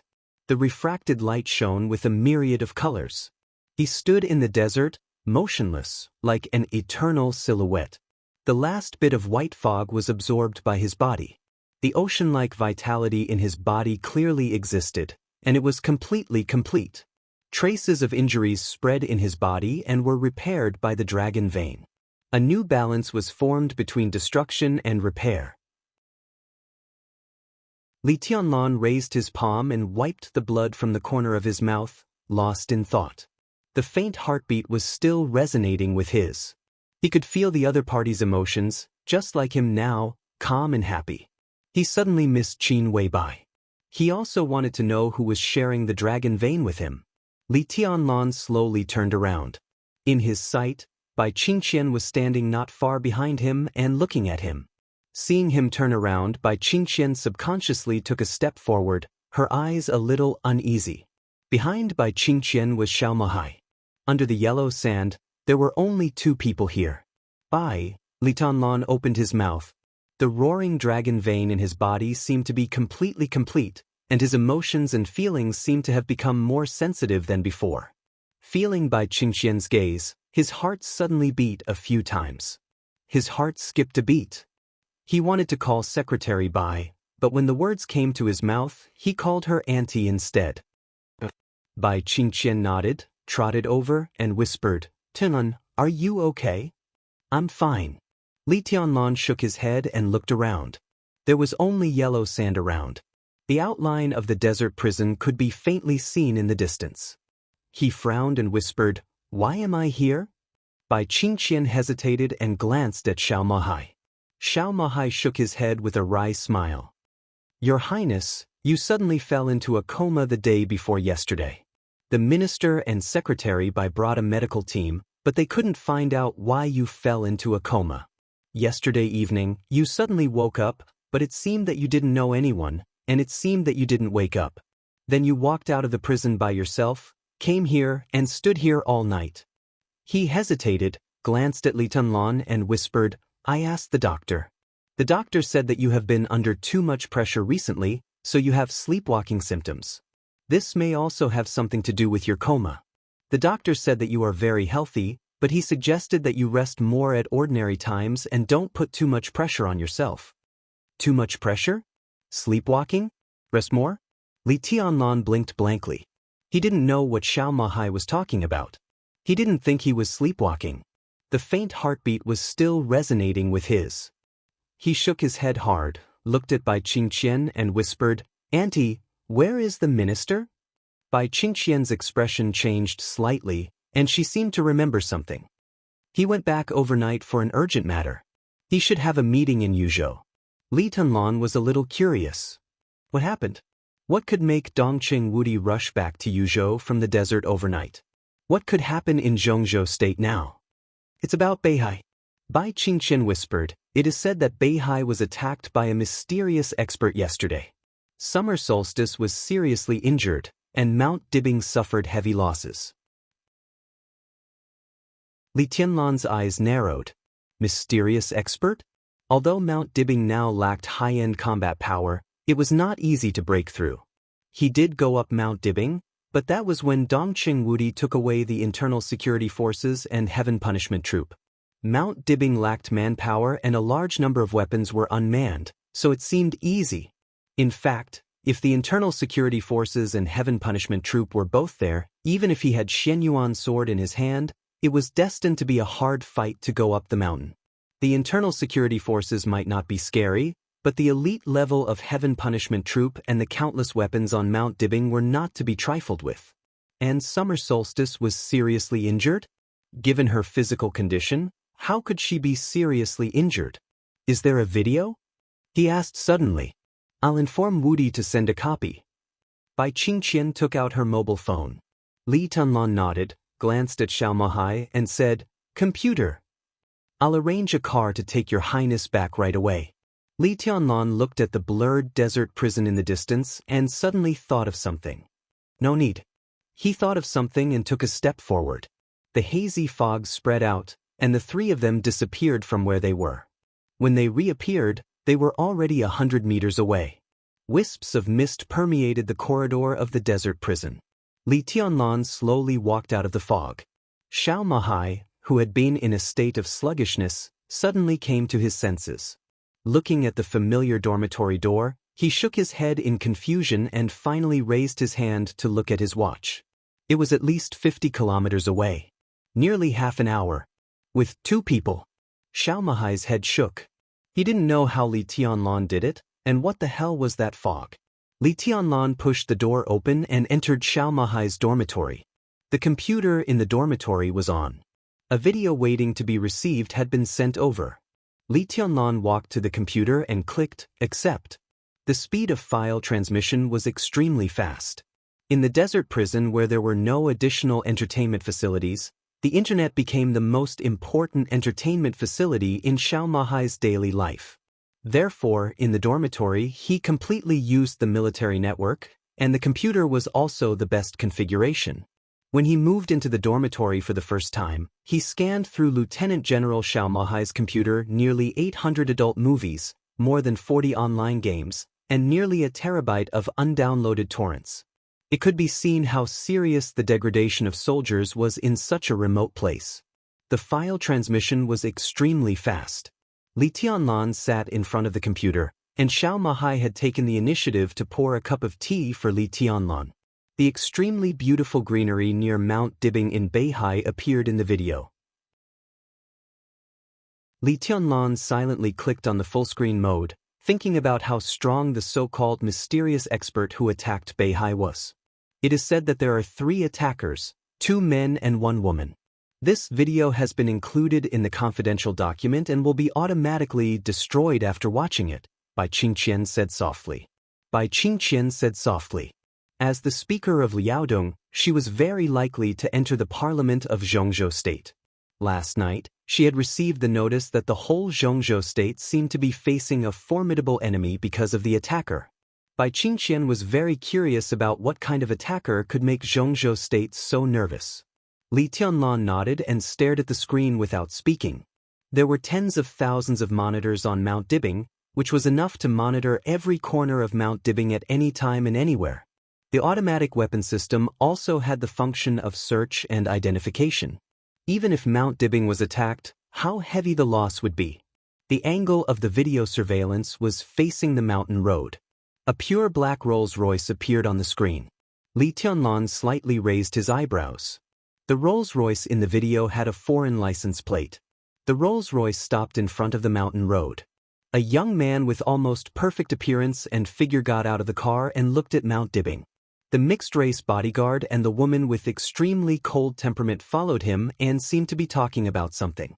Li Tianlan frowned and looked at the screen seriously. He had never seen the mixed-race bodyguard in the video, but he always felt that the leading young man was inexplicably familiar. Even the woman standing next to him felt a little familiar, but he couldn't remember where he had seen her. The video was silent. He seemed to see the young man sneer and say something to the whole Mount Dibing. Countless guards in the whole Mount Dibing moved. The young man, who didn't want to wait at all, took a step forward and raised his palm. The whole video suddenly shook completely, as if the whole Mount Dibing was shaking. Countless fallen leaves flew wildly among the mountains. Some blurred sword light covered every corner of Mount Dibing in the blink of an eye. The picture in the video went out for a moment and lit up again. It seemed that the camera was directly destroyed. Next was the picture taken by the next camera. The picture on the screen kept flickering, went out and lit up again. One by one, the cameras were completely destroyed. The falling leaves flying all over the sky almost filled the whole screen. Li Tianlan couldn't see anything except the falling leaves. The earth kept shaking in the silent video. The weapon system on Mount Dibing seemed to be firing, but all the light was blocked by the falling leaves. The firepower was directly suppressed by the most powerful posture in an instant. Blood occasionally flowed on the screen that went out and lit up again. It seemed that the guards near the camera had died in the falling leaves. The whole Mount Dibing kept shaking, and all the weapons seemed to be completely shattered. The falling leaves that filled the whole screen rushed all the way from the foot of the mountain to the top of the mountain, covering the sky and the sun. Mount Dibing, with flowers and forests, instantly turned into a white land in the falling leaves. The blurred sword light flew horizontally and vertically and rushed to the top of the mountain. The whole Mount Dibbing was like a huge piece of tofu that was split open by a sword. The laboratories hidden in the belly of the mountain exploded one after another. The pavilions that had been rebuilt on the top of the mountain were completely shattered. The falling leaves kept flying, but the picture was completely dark. The last camera was destroyed. Vaguely, the falling leaf seemed to rush in the direction of the stage of formidable person. Li Tianlan squinted and thought. From the video, he couldn't see much about this sword. He could only see that this sword was very strong, but he couldn't tell how strong it was. The progress bar was pulled to the end. A picture appeared on the screen. 2 bare peaks appeared on the screen. The distance between the peaks was very close, but there was a cliff dozens of meters wide and more than a kilometer deep in the middle. Where is this? Li Tianlan asked inexplicably. This is... Bai Qingqian hesitated. This is Mount Dibbing. Li Tianlan's pupils suddenly contracted for a moment. He turned his head and stared at the picture on the screen. How did Mount Dibbing become like this? The 2 bare peaks stood quietly. Li Tianlan looked at the cliff. The cliff, which was thousands of meters deep, was extremely smooth. The whole process was completed in one go without any hindrance. He thought about the scale of Mount Dibbing seriously. It was the largest and highest peak of the Wang family of Beihai. It was 2,000 meters above sea level and covered an area of nearly 100,000 square meters. From the foot of the mountain to the top, Li Tianlan suddenly fell silent. At this moment, his heart suddenly became extremely cold. At this moment, he vaguely realized what kind of sword move it was. Someone stood at the foot of Mount Dibbing and made a sword move at a distance of tens of thousands of meters. The sword light swept across heaven and earth, swept everything within a radius of tens of thousands of meters, and destroyed all the weapon systems on Mount Dibbing. The mighty sword light instantly tore apart the 2,000-meter-high peak. It directly hurt summer solstice at the other end of tens of thousands of meters away. Ridiculous? Li Tianlan thought it was really ridiculous. But everything in the video had already proven this point. This sword move, Li Tianlan's face was cloudy. Is this really a sword move? Xiao Mahai's voice trembled a little, and his face was pale. As an expert of the thundershocking realm, he almost didn't dare to think about what this sword move represented. This sword move is very powerful, Bai Qingqian said. It's more than powerful. Li Tianlan smiled bitterly. If I'm right, no one in the dark world can do this. What about Wang Tianzong? Bai Qingqian asked. The whole world knew that Wang Tianzong had completely broken through the invincible realm in Eastern Europe and entered a new level. That realm represented the ruling power of the Chosen One in this era. Li Tianlan was silent for a while. His sword intent had long been flawless. Therefore, he could clearly see the end of martial arts. Because of this, no one in the world knew better than him what this sword move meant. He should be able to do it, but he won't be as skillful as the man in the video. He just raised his hand, Li Tianlan said slowly. At least he couldn't have done it so easily at that time. If he hadn't been injured in Eastern Europe and given a few years to let him reach the real peak, Wang Tianzong should have been able to do it. The Chosen One? Xiao Mahai's voice trembled a little. Li Tianlan twitched the corner of his mouth and said softly, more than that. This is the Chosen One in the peak state, the one who has really reached the end of martial arts. That state, for most of the current martial artists, even for the experts of the invincible realm, is equivalent to God. He is invincible and irresistible. Who is he? Bai Qingqian suddenly asked. Li Tianlan smiled bitterly. How could he know? It was impossible for such a person to exist in the current dark world, or in other words, the situation of his existence was not right. Based on the strength of the sword move shown by the other party in the video, not to mention the current dark world, even the invincible realm experts of the divine and holy lists could not do anything to him. Standing at that level, the invincible realm was also a nonentity. That was the Real Supreme. In Li Tianlan's view, the only thing that could threaten such a person's life and death was the eternal sword in Eastern Europe. Or Wang Tianzong, who had completely stabilized his realm after recovering from his injury. If there was such a person, how could the current dark world be in chaos? All the superpowers could only crawl in front of him. When individual strength reached that level, he didn't even need any forces. He alone was enough to sweep and even completely rule the entire dark world. Such a person should not exist. But he did exist. He was in the video. And he went to Beihai yesterday and directly destroyed Mount Dibing with one sword move. That was what puzzled Li Tianlan. If the other party really had a grudge against the Wang family of Beihai, how could Summer Solstice just be seriously injured? And if there was really such a person who had a grudge against the Wang family of Beihai, how could the Wang family of Beihai exist until now? Li Tianlan pulled back the progress bar of the video. The Rolls-Royce appeared in the video, and he couldn't tell which country's license plate it was. Then the young man got out of the car. Li Tianlan pressed the pause button. Bai Qingqian suddenly let out a sound of surprise. What's wrong? Li Tianlan's heart moved. I don't know. Bai Qingqian shook her head and frowned slightly. She whispered, I just feel that this person is a little familiar, and this girl is also very familiar. Li Tianlan's heart shook. He looked at the young man's face carefully. That kind of eyebrows, that kind of perfection, that kind of temperament. Ethereal and dreamy. He seemed to see the shadow of Qin Weibai in the young man, but not completely. There was also a strange sense of familiarity. He couldn't think of it for a while. His hand inadvertently pressed the play button. The overwhelming sword swept through the entire Mount Dibing in a neat and tidy manner. One sword covered the sky. Li Tianlan played the video 4 or 5 times in a row. The familiar feeling in his heart became clearer, but he still had no clue. A communication window suddenly popped up on the computer.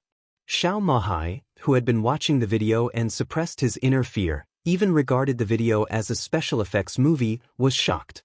He subconsciously wanted to stand up and salute, but as soon as he stood up, he suddenly sat back down and said awkwardly, Your Highness, this is the communication system of the army headquarters. Li Tianlan frowned and pressed the answer button. Dong Chengwudi's extremely solemn expression appeared on the screen. Seeing Li Tianlan, his face seemed to ease, and he whispered, Tan, how are you? Are you feeling uncomfortable? I'm fine. Li Tianlan didn't seem to expect that Dong Chengwudi's first question was about his body. He shook his head in surprise and took the initiative to say, I'm watching the video of Mount Dibing. How do you feel? Dong Chengwudi's expression suddenly became solemn. Tell me your opinion. If there is really an invincible realm, it is probably at this level. Li Tianlan said calmly. The sword in Mount Dibing kept replaying in his mind. That kind of strength and that level was what he had been pursuing all along. One person defeated the whole world. Compared with Wang Tianzong in Eastern Europe? Dong Chengwudi asked. If Wang Tianzong was not injured in Eastern Europe, he should be the only one who can fight with him now, but he should be a little worse. Unless Wang Tianzong stabilizes his current realm, he can be on par with him. Li Tianlan said slowly. Dong Chengwudi frowned tightly and was silent for a long time. How could there be such a person? After a long time, he finally opened his mouth and muttered to himself. The question is why there has been no news about such a person before. Li Tianlan suddenly said, What's the attitude of the parliament? We just had a meeting to discuss it. At present, Kunlun City is already investigating this matter. It happened too recently, and there are not too many clues for the time being. Dong Chengwudi shook his head and sighed softly. The sword in Mount Dibing could be said to be really destructive. Moreover, the sword started at the foot of the mountain. Not only did it seriously injure Summer Solstice, but it also destroyed a small warship on Beihai. This sword brought an unprecedented impact to the parliament of Zhongzhou State. If a person could be so powerful, it completely meant that he could directly fight against all regimes alone. Now the video has spread all over the dark world. All the major countries have received the news and are also secretly investigating. If such a person exists, it will be a huge threat to any country. However, there is still too little information available at the moment. That car, Li Tianlan reminded. The license plate number in the video was obvious, which was undoubtedly a clue. The car was left at the foot of Mount Dibbing.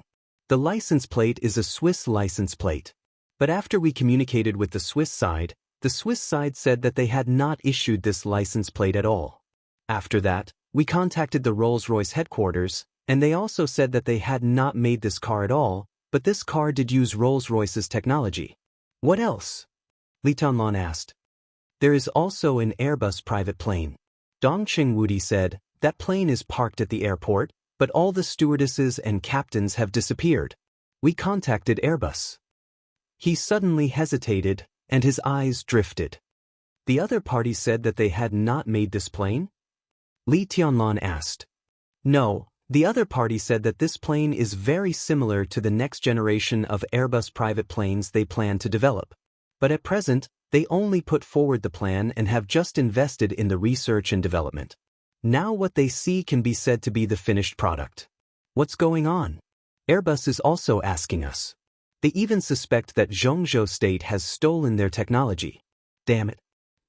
Li Tianlan was speechless for a moment and asked, that is to say, this plane should not exist at all? It should not exist now. Airbus hasn't developed it yet.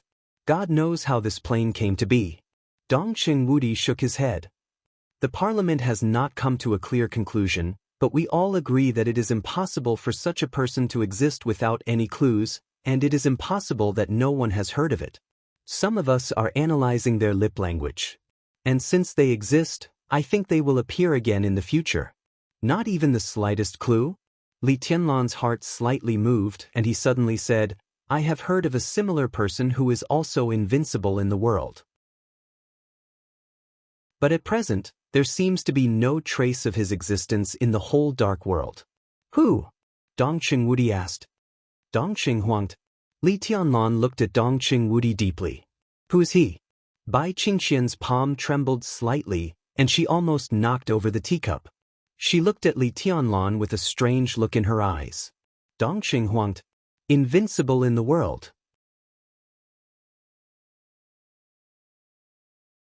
Chapter 748. Italy, Seven Hill City. The dim sky obscured the setting sun, and the bustling city gradually lit up. Under the shining lights, the 6th street of Seven Hill City became more and more deserted, and the wide road seemed extremely empty. Although the 6th street belonged to Seven Hill City, it had a special name for Daoist. Welcome Avenue. This was the country of Italy. However, the 6th street was not the Welcome Avenue of Seven Hill City, but the Welcome Avenue of the Sacred City. In the past many years, when politicians, leaders of wealthy families, and other important missions visited the Sacred City, they all entered the Sacred City directly from the 6th street, and then left from the 6th street. Therefore, in the eyes of many believers of the Vatican, the 6th street of Seven Hill City was also known as the Road of Holy Light, a place paved with the glory of the Lord. His Majesty, dressed in black, had been standing on the street of the 6th street for a long time. He stood there quietly and looked up at the sky seriously. The sun rose and the moon set, and night fell again. His figure looked like a statue in the lights at night. Mellad quietly followed him. His Majesty didn't move, and he didn't move either.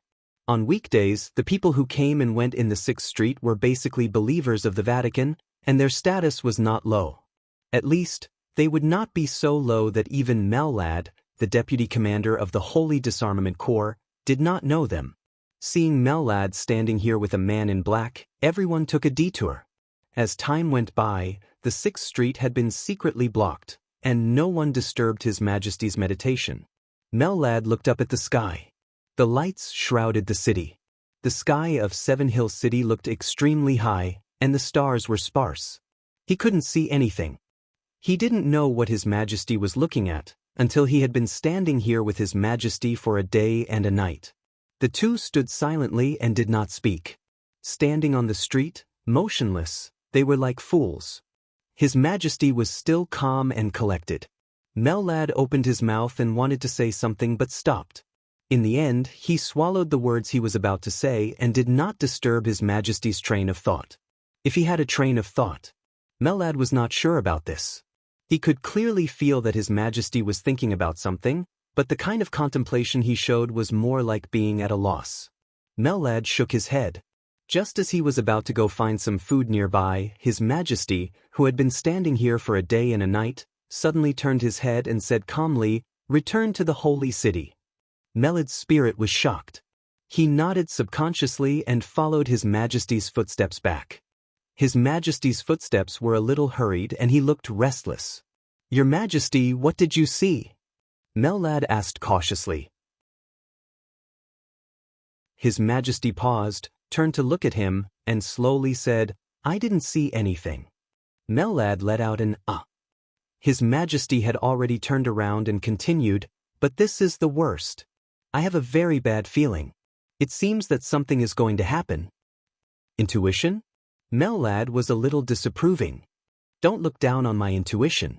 My intuition has always been very accurate. I've had this feeling once, and I don't want to experience it again." His Majesty said lightly, "But nothing has happened yet. Our prospects are very good." Melad was a little helpless. "Now it seems that the situation is very favorable to us." His Majesty turned around and stretched out a hand to Melad. Melad was stunned and watched His Majesty roll up his cuffs. Under the cuffs was a very smooth and white arm that could even make women jealous. His Majesty curled his fingers on his wrist and suddenly pulled it a little. The smooth skin was instantly opened, but there was no blood. His Majesty casually threw the skin on his arm to the ground and slowly said, "This layer of skin is fake. Do you see it, Melad?" Melad lowered his head. In his sight, scars appeared one after another on His Majesty's real arm. For a moment, Melad couldn't describe this arm at all. There were too many dense scars, almost covering every inch of flesh on His Majesty's arm. This seemed to be a new wound, and the large scars looked like they had just scabbed. Melad was a little confused. "It's an injury from many years ago." His Majesty rolled up his cuffs again and said blandly, "Back then, I wanted to kill a woman who was completely crazy. She cut me with a sword before she died. Such scars are everywhere on my body. The skin I just tore off is fake, but it's also a very rare medicine that can slowly repair my body. Do you see these scars? The injury from many years ago was barely healed not long ago. At that time, I didn't expect it to be like this.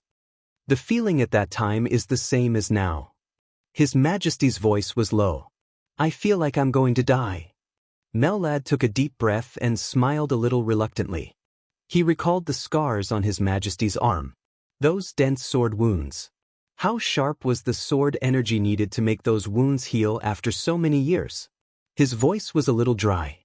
"Your Majesty, I don't think anyone can kill you now. Don't talk nonsense." His Majesty sped up. "Let's go see the Pope." The two of them returned to the holy city as fast as they could. They passed by the holy church. With Melad leading the way, they directly entered the holy palace. In the palace of the holy palace, the Pope, who was dressed in a white robe, was admiring a collection of medieval poems under the soft light. Hearing the sound of footsteps, he slowly raised his head and narrowed his eyes. His Majesty looked at him quietly and did not speak. "My friend, your spirit doesn't look very good." The Pope took the initiative to break the silence and smiled gently. "What are you confused about?" "It's not important." His Majesty said blandly, "I need you to help me once." The Pope nodded, reached out to pour a cup of black tea, and said slowly, "Tell me about it." "I need you to crown me," His Majesty said in a deep voice. Melad, who was behind His Majesty, opened his mouth wide and looked at His Majesty with a strange look in his eyes. His Majesty's movements were slightly sluggish. He raised his head and said calmly, "Are you kidding? What do you think?" His Majesty asked. The Pope put down the teacup and said slowly, "I can't do it, my friend. Your spirit is very strong. In terms of willpower, you can be said to be one of the most strong-willed people I have ever seen. The coronation comes from the power of the spiritual level.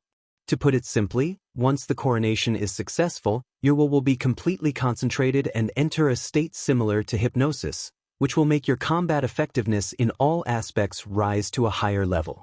But although I am in the transcendent realm, my spirit can't affect you at all. My coronation has no effect on you." This is not what I want to hear. His Majesty said slowly, you can't hypnotize me, but you still have a way to make my will more concentrated. Your Majesty the Pope, don't deny it. You can't deceive me in this regard. You don't want to do it because you're not willing to pay the price. Is that right? The Pope narrowed his eyes. He did not admit it, but he did not deny it either. What do you want? His Majesty took the initiative to ask. What can you give me? The Pope asked with a smile. This time, His Majesty was silent for a long time.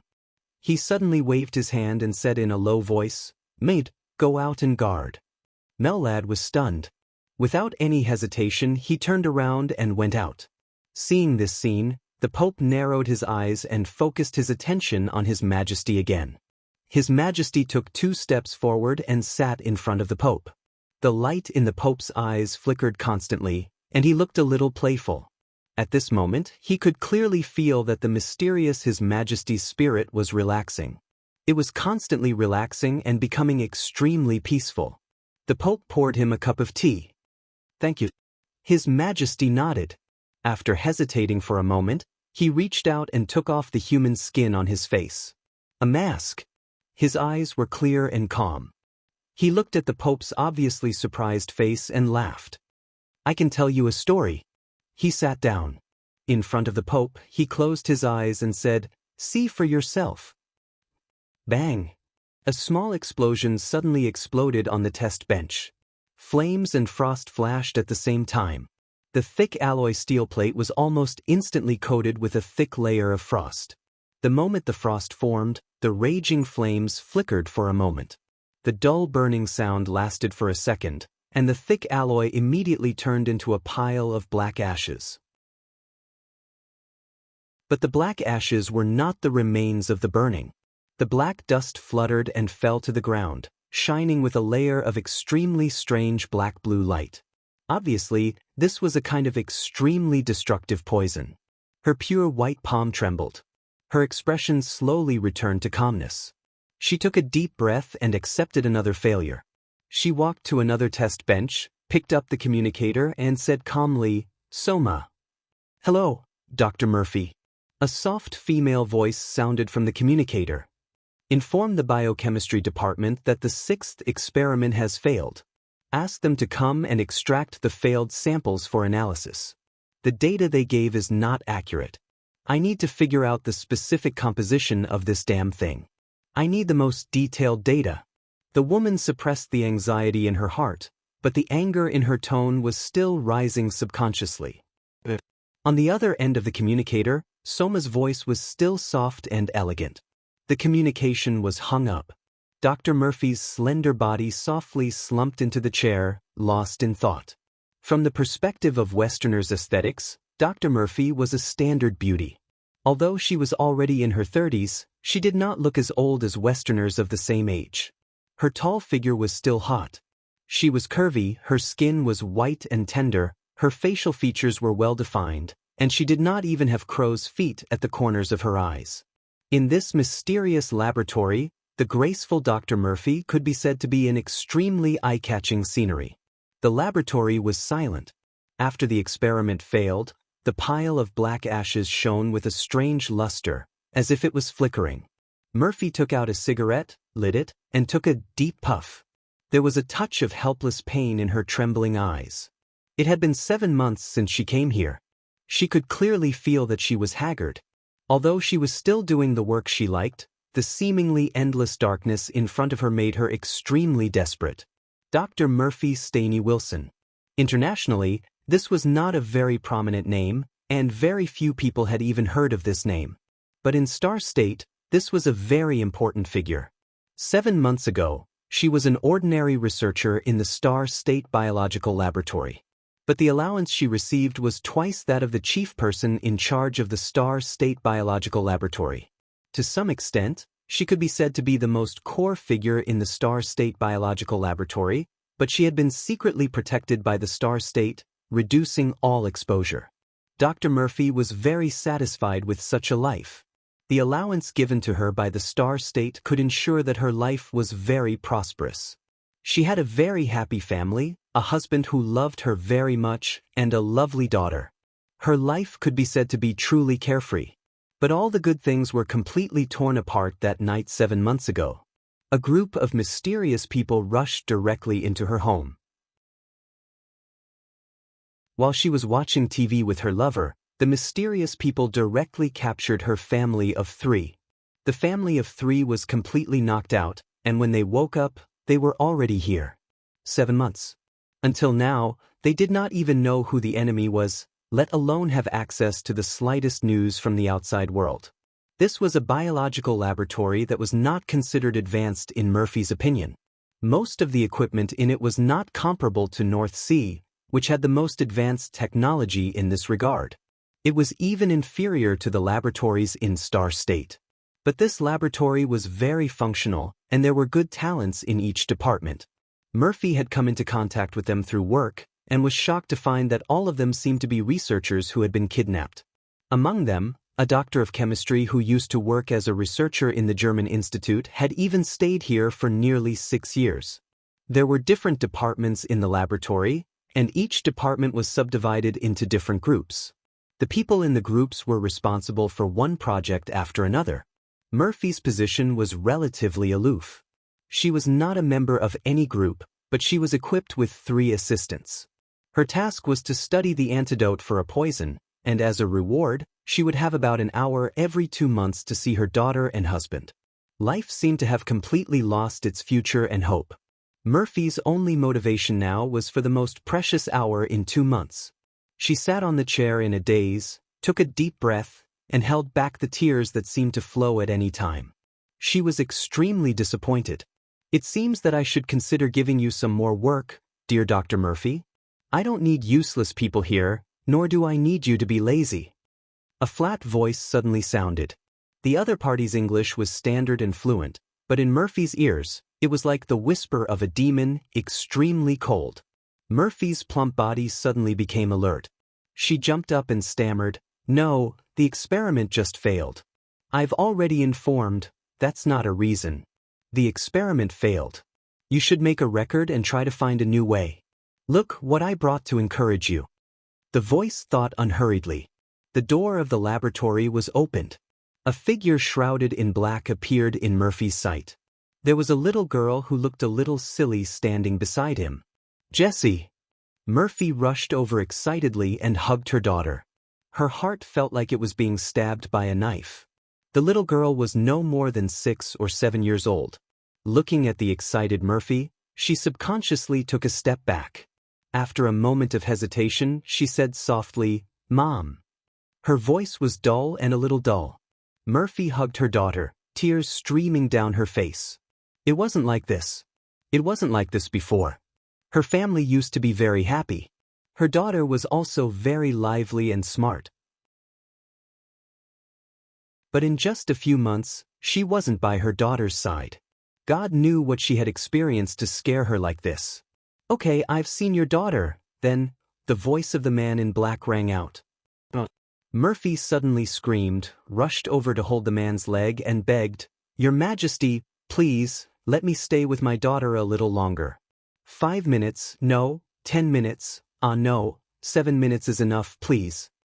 She looked up at the man in black. The man in black was also looking down at her. There was no emotion in his dark eyes. Murphy's eyes were extremely weak.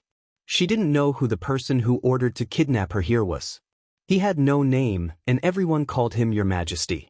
He rarely came to the lab, but every time he came, everyone's pressure would increase. The two looked at each other silently for a while. A gleam of light flashed across the man's dark pupils. He nodded and said, "Yes." "Thank you, Your Majesty," Murphy said in surprise, turned around, and hugged her daughter tightly. She kept taking deep breaths. "Your experiment failed again?" His Majesty asked slowly. He rubbed his eyebrows and said slowly, "I just told a story to someone. I'm very tired and in a very bad mood. Then, dear Murphy, tell me some good news to cheer me up. I'm free." Murphy's face was pale, and she said in a trembling voice, "I'm sorry, Your Majesty, do you have any ideas?" His Majesty asked slowly. "Not yet. This kind of poison contradicts each other and is extremely toxic. I still need a little more time.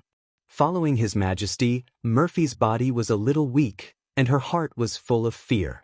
The two came to the central test bench one after the other. There was a tiny bottle on the test bench. The bottle was completely transparent, shining with the light of flames and ice under the bright light. Of course I know that his poison is very toxic. His Majesty said blandly, "Do you know that this poison comes from a genius in Zhongzhou State? It's the poison of extreme cold and the poison of extreme heat. I know more than you, but I don't have the antidote. Murphy, do you have it?" "I don't have it." Murphy's voice trembled more and more. "Oh, you don't have it?" His Majesty repeated in a slightly dull voice. He sighed slowly and said, "Murphy, I'm very disappointed." He turned around and looked at the little girl whose hand was held by Murphy. His voice became soft. "How old is she?" Murphy's body suddenly shook, and his voice became soft. He subconsciously wanted to stand in front of the girl. His Majesty chuckled and reached out his hand. There was a breeze in the laboratory. On the broken test bench, a black speck of dust containing highly toxic poison floated up. His Majesty, dressed in black, took out a piece of chocolate and slowly opened it. The black speck of dust fell on the chocolate. His Majesty smiled gently, handed the chocolate to the girl, and said softly, "Eat it." "Your Majesty!" There was no trace of blood on Murphy's face. She suddenly knelt down and kowtowed frantically to His Majesty, tears streaming down her face. Her forehead touched the hard floor with great force. His Majesty could even feel the floor under his feet shaking. Blood instantly flowed out of Murphy's smooth forehead, mixing with his tears. She looked extremely embarrassed. "Your Majesty, please don't. She's still a child. Please don't." An extremely shrill cry rang out in the laboratory. Bang! His Majesty casually kicked Murphy's head. Her body slid more than 10 meters away and hit the test bench hard, making a dull sound. "Mom!" The little girl subconsciously turned around and shouted. His Majesty had reached out and grabbed the little girl's hair. "Your Majesty, don't." Murphy's head was covered in blood. She desperately crawled toward her daughter. His Majesty's eyes were cold. He pinched the little girl's mouth and put the chocolate directly into her mouth. Murphy was dumbfounded. Her whole body froze in place. After a long time, she let out an extremely shrill scream of despair. "Don't worry." His Majesty's voice sounded. "This poison has contaminated the alloy. The toxicity has decreased, and the amount is very small. Your daughter won't die, at least for a few months." His voice was soft and clear. "Dear Murphy, if you want to save your daughter, you have to work hard. I want the antidote. Do you understand?" He smiled and patted the little girl's face. "Look, what a lovely child. What an innocent child. I believe you, Murphy. Save her. I beg you, okay?" In the soft voice, Murphy lay there in a daze. The blood on her forehead kept flowing down along with her tears, and she couldn't stop it. His Majesty took the girl's hand and walked out. The moment the door closed, the girl stood at the door, looked at her mother lying inside, and said softly, "Mom." The target's physical data has stabilized. Most of the data is below the minimum value, but it has stopped declining. Switzerland, Forgotten City. In the biological laboratory, Nayland Shurying stared at the data fed back on the screen and finally breathed a sigh of relief. "What does this mean?" Lin Fengting asked immediately. "This means that the target has escaped from the situation of certain death. We have completed the initial prediction. Now she is not a living person, but she is not dead either." Nayland Shurying's voice was a little tired. "Next, she needs to wait. The effect of the war god's body is very good for her. This time, the fusion is almost perfect, but her injuries are too heavy. I need to develop the third generation of eternal life as soon as possible so that she can recover." She paused and continued, "As for the next period of time, she can only sleep like this. I don't want it to take a long time." Qin Weibai turned to look at Nayland Shurying. "She can't afford to wait, and neither can we. Dr. Nayland, I don't want to threaten you, but the development of eternal life must be accelerated. Otherwise, your Wang family of Beihai may not be able to afford to wait. Nalin Shuriying's face darkened for a moment, but she still nodded. She didn't say much to Qin Weibai. She just looked at Lin Fengyue on the side and whispered, "I'm going back to Tian'an soon. There are some things I need to communicate with you. I'll come here about once a month. During this period, please take care of her." Lin Fengyue nodded and stretched out her hand. "This way, please." Nalin Shuriying nodded and followed Lin Fengyue. Qin Weibai stood behind and quietly looked at Nalin Shuriying's back. The light in her eyes became more and more complicated. "You shouldn't be too tough." Lin Fengting was silent for a moment and glanced at Qin Weibai. "At present, no one can replace Nalin Shuriying. I will pay attention to her attitude and give her a warning, but your attitude can be softer." Qin Weibai was silent for a while. She also knew that her attitude was a little aggressive. So she nodded and said, "I will try to ease it." She took a deep breath and whispered, "Horsewoman." But Horsewoman took a step forward. "Haven't you found the person I asked you to find?" Qin Weibai's tone was a little tired.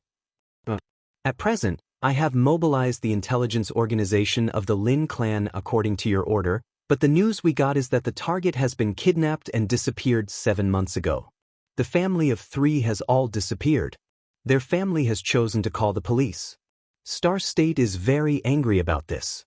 The FBI has been investigating some suspects, but so far, there has been no result."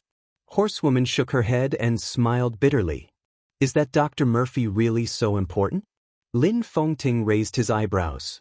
Qin Weibai had used the intelligence system of the Lin clan to find a researcher named Murphy in Star State. He naturally knew about this, but he had never heard of this name. "Maybe she is more important than you think." Qin Weibai whispered, "This is the only candidate I can think of who can replace Nalin Shuriying. She may be a little worse, but she is relatively the best. Nalin Shuriying is not reliable, so we at least need a good enough candidate." Lin Fengting sighed softly and was about to speak. Grunt, grunt, grunt. A series of subtle sounds suddenly rang out. Lin Fengting and Qin Weibai were stunned. Their faces suddenly changed. They turned around at the same time and looked at the huge nutrition chamber behind them. In the nutrition chamber, at this time, countless nutrient solutions were constantly evaporating at a very fast speed. Lin Fengyue, who had just disappeared, suddenly pushed open the door of the small laboratory and rushed out. She said excitedly, "All the data of the injured are recovering, and all the data have broken through the minimum value. Her condition is improving. My God, it's incredible." "Really, puff." As soon as Qin Weibai opened her mouth, a mouthful of blood suddenly gushed out of her mouth without warning. A thin layer of white mist instantly enveloped her body. Her body trembled, and she struggled to say something, but her body softly fell to the ground. Everyone's face changed dramatically. "Boss!" Horsewoman suddenly screamed. Qin Weibai tried to open her eyes. Her eyes were focused, but everything in her sight began to become dark.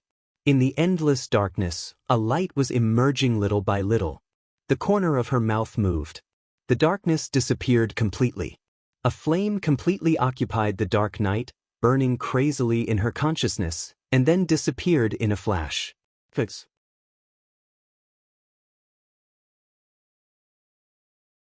Chapter 749. Qin Weibai snorted softly. Crystal beads of blood flowed down from the corners of her mouth, and an inexplicable pain swept through her whole body. Her face suddenly turned snow-white, and her whole body trembled violently. A fine white mist surged out of her body. It was hazy and full of vitality.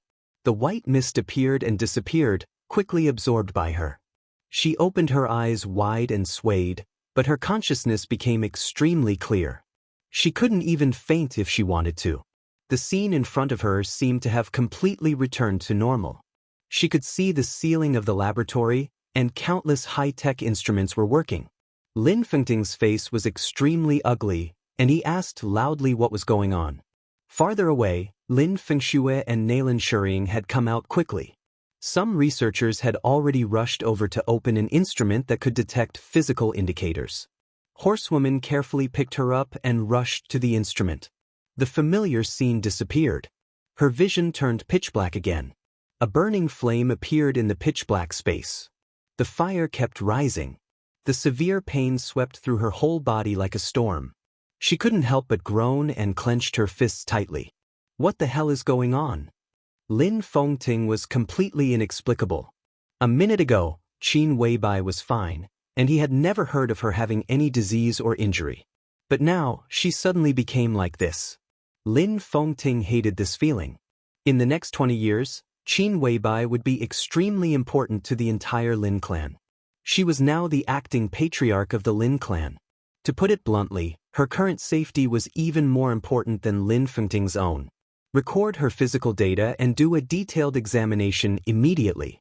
Prepare to activate the number 3 drug and stabilize her condition first.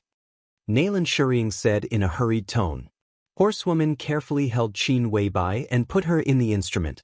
It was less than 10 meters away, but she had already broken out in a cold sweat. Qin Weibai's body was completely in contact with the instrument. The instrument, which had already started to operate, suddenly lit up a large number of signal lights. A hazy light curtain filled the inside of the instrument, completely enveloping Qin Weibai's body. The white mist around her was still slightly undulating, and the whole picture looked extremely psychedelic. The hazy light curtain kept scanning Qin Weibai's body. Naylan Shuriying stood in front of an instrument and operated the screen. Countless data was brushed up like a stream and was quickly recorded. A virtual image of Qin Weibai's physical condition emerged. The image was dynamic, and it was constantly analyzing the situation inside Qin Weibai's body. Naylan Shuriying stared at the screen, and her eyes became more and more confused, as if she had encountered something very difficult to understand. What happened? Lin Fengting walked over and asked in a deep voice as he looked at the patterns and data that he couldn't understand. The situation is a bit strange. Naylan Shuriying shook her head. What a powerful vitality. What do you mean? Lin Fengting asked. Naylan Shuriying hesitated for a moment. Instead of answering directly, she quickly switched the screen.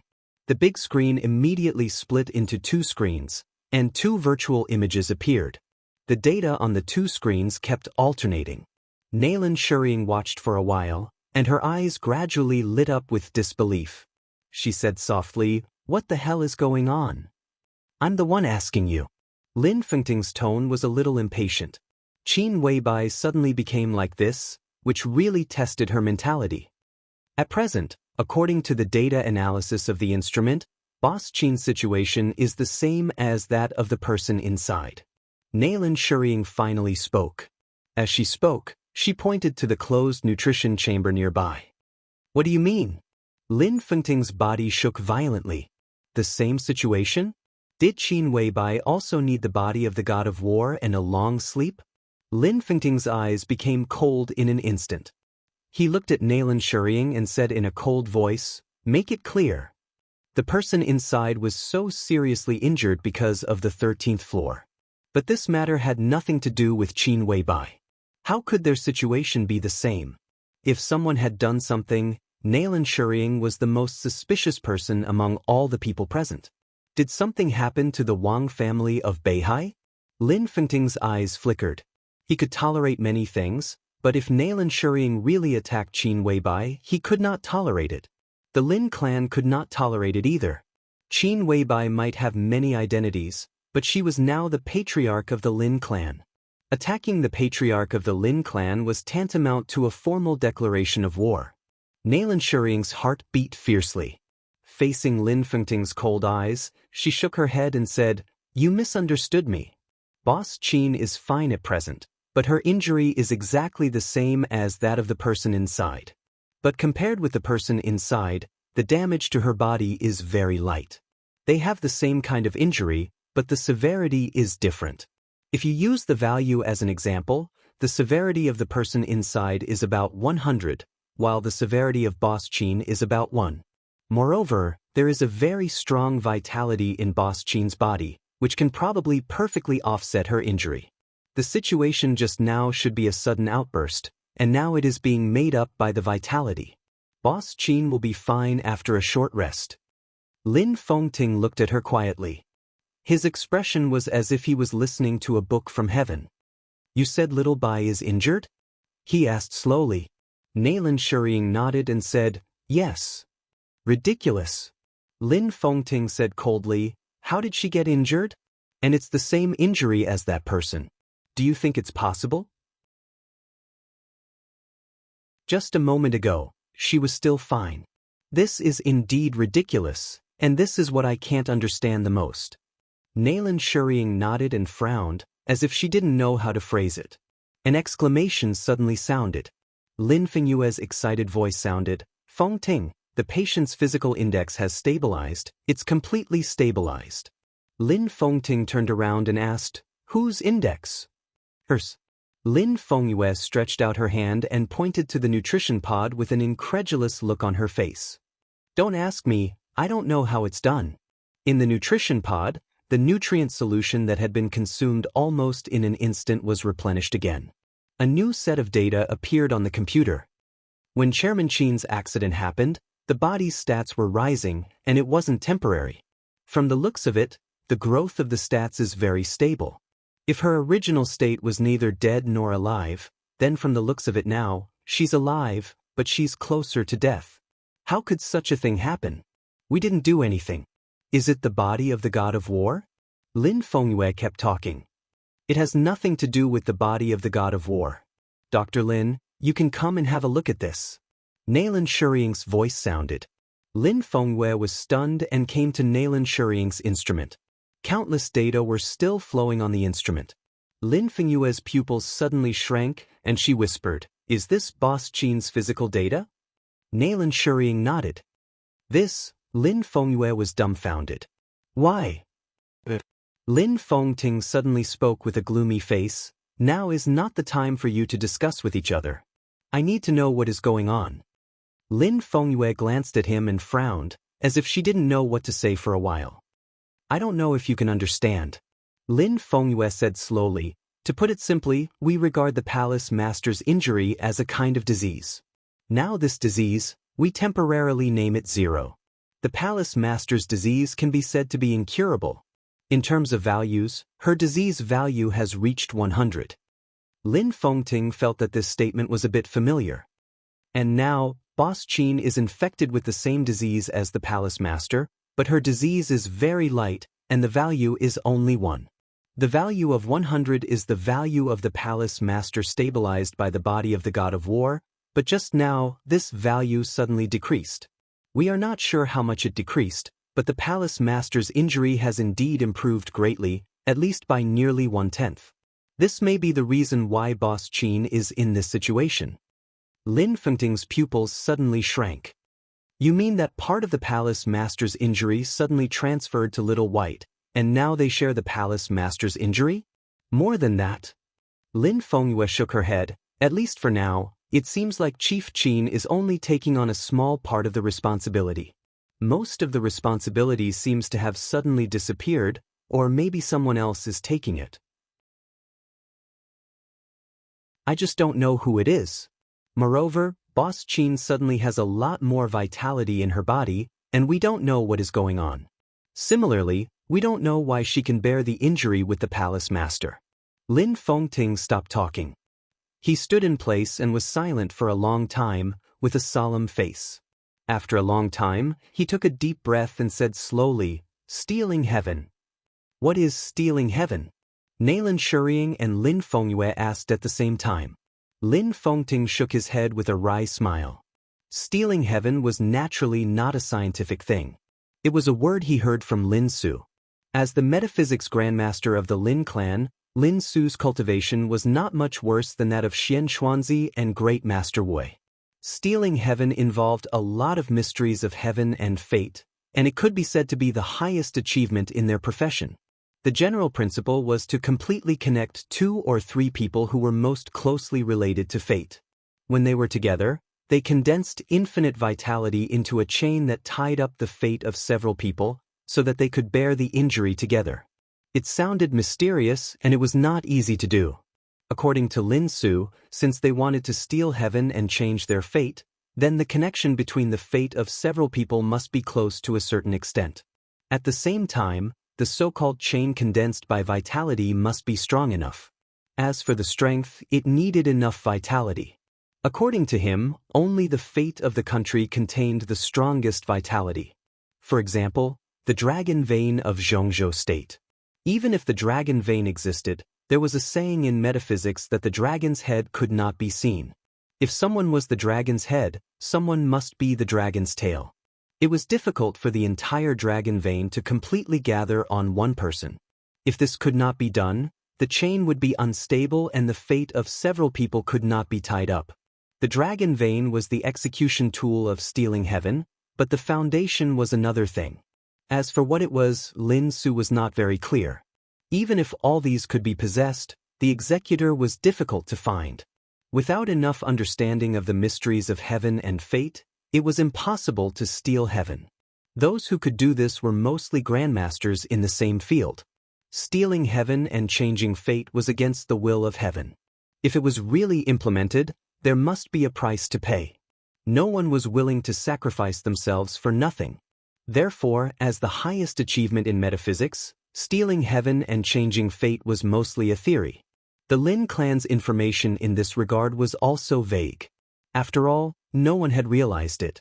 But this scene, dragon vein? Li Tianlan had it. As for the foundation, Great Master Wei might be able to provide it. As for the executor, Xianxia also joined the Samsara Palace. That was to say, the theory might become reality. Qin was dead. Lin Fengting sighed softly and walked to Qin Weibai's side. "How do you feel?" he asked softly. Qin Weibai had calmed down.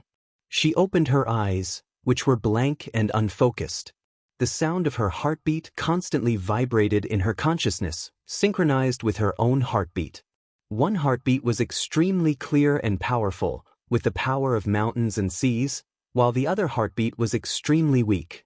Qin Weibai blinked her eyes hard. She reached out her hand and gently touched the air in front of her. "What is she doing?" Lin Fengting frowned slightly. Nailan Shuriying shook her head and said honestly, "I don't know." There was no sound. There was no light. Qin Weibai seemed to be completely immersed in her own world. Her attention was absolutely focused and seemed to have entered a new height. Everything in the darkness in front of her was gradually fading. The darkness was slowly fading. The fire in front of her burned and rose into the air, flying away and getting farther and farther. The fire disappeared. The darkness disappeared. A large expanse of soft and warm foam appeared in front of Qin Weibai. The foam completely wrapped her whole body, with the smell of nutrient solution. In a trance, Qin Weibai seemed to feel that she had turned her head. Her sight was clear and bright. She passed through the nutrient solution and saw a huge sealed nutrition chamber. The light shone in from outside the nutrition chamber. She saw the neatly arranged high-tech instruments. She saw Horsewoman. She saw Lin Fengyue, Lin Fengting, and Nailan Shuri. Then she saw herself. She was lying on an instrument. She reached out and touched the air in front of her. Phew! Qin Weibai suddenly sat up, gasping for breath, and her face was pale. "Boss, how are you?" Horsewoman took a step forward and looked at Qin Weibai with panic in her eyes. Qin Weibai kept taking deep breaths. She shook her head and was a little uncertain. "I just seemed to be dreaming." The long darkness was like an unexplored forbidden zone of thinking, but it was also like a vast and boundless space that really existed. The burning flame brought a glimmer of light in the absolute darkness. The flame was burning, but it was extremely cold around her. She was aflame. She kept shuttling in the long silence and almost eternal darkness. She didn't know where she was. She could feel that her body was soaked in the nutrient solution. Vaguely, she seemed to hear Mr. Lin talking. She heard Horsewoman's voice. Countless voices were torn apart into a messy sound line. Her thoughts seemed to leave her body and rush to the distance. It was like a dream, but it was the most realistic dream. She could feel the feeling of walking step by step into the dream from reality. The boundless darkness was not fleeting, but continuous and long. She quietly counted the time. There was no time in the night. The time was not synchronized and there was no meaning in existence. The distance was not synchronized, and it was also meaningless. Her thoughts were like a flame, constantly floating in the long and distant darkness, without life and death, without any emotion. 1 year, 2 years, 10 years, 20 years. She felt tired. The spiritual power of the transcendent realm seemed to have signs of collapse in the eternal darkness. The flame kept trembling. In the extreme darkness, glimmers of light lit up one after another. They were like stars, pulsing with her thoughts. In the almost numb coldness, she felt a touch of warmth for the first time. Once again, she heard the voice and saw the light. From today onwards, I am your family. Everyone here is your family. Vaguely, she heard someone talking. It was a quiet, incomparably warm voice. Her thoughts extended out frantically along the voice. The darkness disappeared. A delicate small city appeared in her sight. Under the blue sky, the whole city was like a garden. Some people were walking in the garden carefreely. All the vehicles were driving underground. There were birds chirping in the city, and some animals were also walking freely in the city. A middle-aged man held the hands of 2 children, and his voice was a little tired. The 2 children were a boy and a girl. The boy was only about 3 years old, but his expression was extremely stubborn. The girl was a little older, wearing dirty little clothes. She was held by the man and was a little timid. "Forgotten city," she said timidly. "Where is this?" "This is our home." "In Switzerland." The middle-aged man whispered. "My home is in Lin. I want to find my mother." The little girl lowered her head and said cautiously, "I want to find my grandparents." The muscles on the middle-aged man's face twitched, and there was a touch of extreme anger and helplessness in his eyes. The boy on the side was quiet and motionless. "Dad, Mom and Grandpa and Grandma have gone to a faraway place. They asked me to take care of you for the time being. When you grow up, you can go to find them by yourself, okay?" The man touched the girl's hair with his palm. "Okay." The 2 children spoke at the same time. A one-armed young man walked over slowly. His face was pale and his body was shaky. It seemed that he was seriously injured. "Dad." The young man nodded to the middle-aged man and called him. "How are your injuries?" The middle-aged man asked softly. "Fortunately, I won't die." The young man forced a smile, and there was a touch of hostility on his face, which had not been worried before. "My right hand is gone. I can still draw the sword with my left hand." The 3-year-old boy stared at the young man's empty right arm and looked a little curious. The young man bent down and seemed to feel a little inconvenient. He simply knelt down in front of the little boy on one knee and touched his head with his left hand. "How old are you?" The boy shook his head.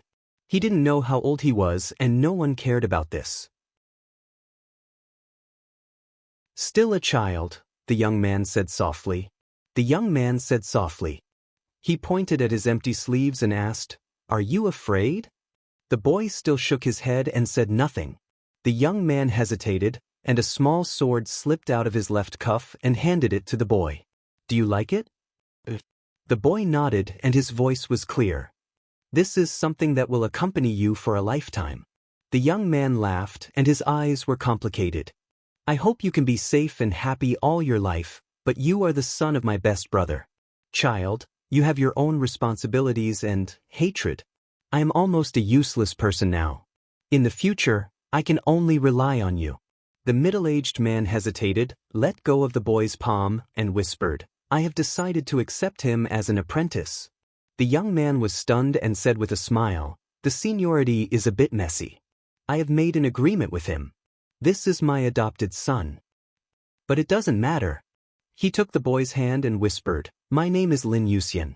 From today on, I am your adopted father. I can teach you everything I know. If I can't, I will find someone to teach you. What's your name?" "Li Dongqing." The boy glanced at the middle-aged man and whispered, "I hope you can remember a name. Maybe it will be your lifelong enemy." "What's your name, godfather?" "Audien. I am about 2 years older than you." "My father? Why did he die?" "Winner takes all. There is nothing despicable in this world. When despicable is put on someone's head and put in the history book, it doesn't matter whether he is hateful or not. What matters is that he must be a loser. Dongqing, your father is not such a person.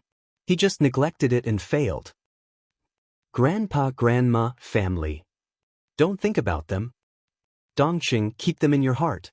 One day you will get them back. What about your arm, godfather? It was cut off, but it doesn't matter. Your mother killed him for me. I don't need you, boy. This is your father's kendo. It is much more perfect than the Lin clan's kendo. Can you stand it? But your injury is very serious. Oh, it doesn't matter. Go to your master later. He has something to give you. Your body is on the verge of collapse. Rest for a while or you will die. Before I die, all the people who deserve to die will die. In the dim light, the 15-year-old boy's face was tough and indifferent. The light kept alternating. The 4 seasons were changing. It was like a dream from a very long time ago. The firelight stayed there, watching the changes year after year. Her mind had been calm, without any fluctuation. Bastard, who let you go? Do you want to die? Do you know you almost couldn't come back? But I killed him. Yes, you killed him and you will die too. But I still killed him. I killed an invincible realm expert, but I am not invincible.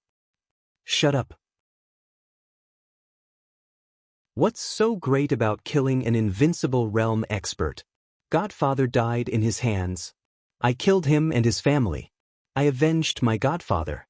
Ahem, master, do you know that I don't even dare to go to my godfather's grave to kowtow every Qingming festival? This is just the first one. The Wang family of Beihai, Kunlun City, the Purgatory of Heaven Capital, the Heroes Club, none of them can run away. They will all die. I will kill them all. Shut up.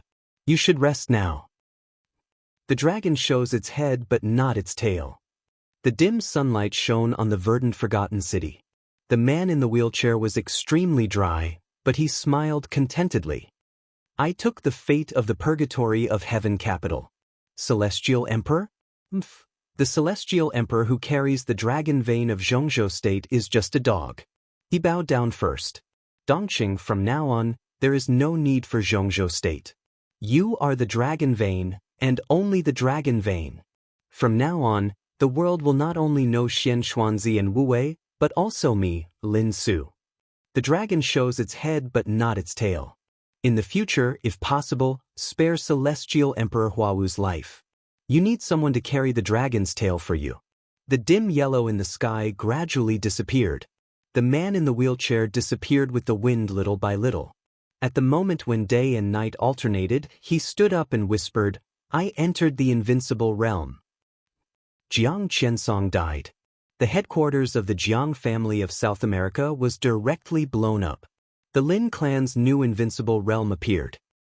The Lin clan, Saint, what is the Sword Dynasty? Pass my order. The Heroes Club declared war on the Sword Dynasty today.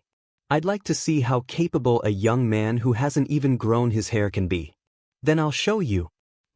Within a year, the Heroes Club and the Jiang family were destroyed. Li Dongqing lost his mind and slaughtered 16 wealthy consortiums in Star State. At present, Star State, Snow Country, Zhongzhou State, and England have formally submitted an application to the United Nations. The United Nations has approved the application and officially declared the Sword Dynasty a terrorist organization. They will launch an all-out attack. The Lin clan withdrew from Switzerland. Everyone disappeared. The Sword Dynasty is finished. The Lin clan is also finished. They are courting death. What do you want to do? Let go of them. Bastard, Li Dongqing, what do you want to do? Mr. President, you're too excited. Is this your mother? The sword light flashed for a moment. A head was directly chopped off. The head flew into the arms of the middle-aged white man with a lot of blood. Take a good look. Is she your mother? Oh, your son is so cute. How do you want him to die? Don't speak? How about this? Swish. In the scream, an arm was directly cut off. No. Swish. Another arm. Stop. Oh, okay, I'll stop. He's bleeding a lot. Tisk, it's beautiful. Call the doctor, call the doctor, call the doctor. The doctor is on the way, along with some special forces from your country. Xianxia, how's the situation? 5 minutes. I'll kill them all. Did you hear that? They might not be able to come. Come, here's your phone. Call some others to try. The United Nations officially withdrew the charges against the Sword Dynasty and clarified that everything was just a misunderstanding. The world will not forget the Sword Dynasty's support for them. His Majesty Li Dongqing, as a famous philanthropist, has been officially awarded the Peace Medal by the European Union. Nobel Peace Prize winner, Li Dongqing. Light flashed and time passed. That ball of fire floated quietly in the dreamland that seemed real and illusory. That year, Li Dongqing was already 33 years old. The Sword Dynasty swept across Europe. The Lin clan regained control of Switzerland. That year, Li Dongqing lost the sword that he thought would accompany him for the rest of his life. Because of this sword, he was called His Majesty. His Majesty the Sword God. Time flew by in a hurry. The invincible realm experts in the entire Dark World died one by one. The Sword Dynasty's bases were built all over the world. The administrative department of the Sword Dynasty officially issued a document. His Majesty Li Dongqing will come to Zhongzhou State in 2 days. The administrative department asked the Zhongzhou State Parliament to be ready to welcome him. His Majesty will stay in Lin, Yuzhou, and Beihai. In the firelight, her mind had become extremely slow. She watched Li Dongqing arrive in Lin. She watched the plane fly from Lin and to Beihai. All the light disappeared. In the long, almost eternal darkness, it seemed that decades had passed. She saw the wind and snow in Beihai. She saw Li Dongqing walk up Mount Dibing, where summer solstice was guarding. Father's sword, the firelight trembled. She felt a strong and complete vitality. The vitality was like a dragon, sweeping across the land of Zhongzhou State. In the dark, the complete dragon vein in Li Dongqing's body was broken. The dragon tail that belonged to his era was transferred to Li Tianlong. And the dragon tail of this era rushed into Li Dongqing's body with unimaginable vitality. So each was complete. So each was perfect. Li Dongqing disappeared. Eternal darkness and silence enveloped everything again. The extremely long dream that seemed to last for 100 years seemed to begin to break apart. Once again she saw a flash of light. The light and shadow were eroded by the darkness little by little. In a trance, it was like a small village in a province in the south of Zhongzhou State. A plainly dressed girl was walking quietly on the road. Her appearance was exquisite and perfect.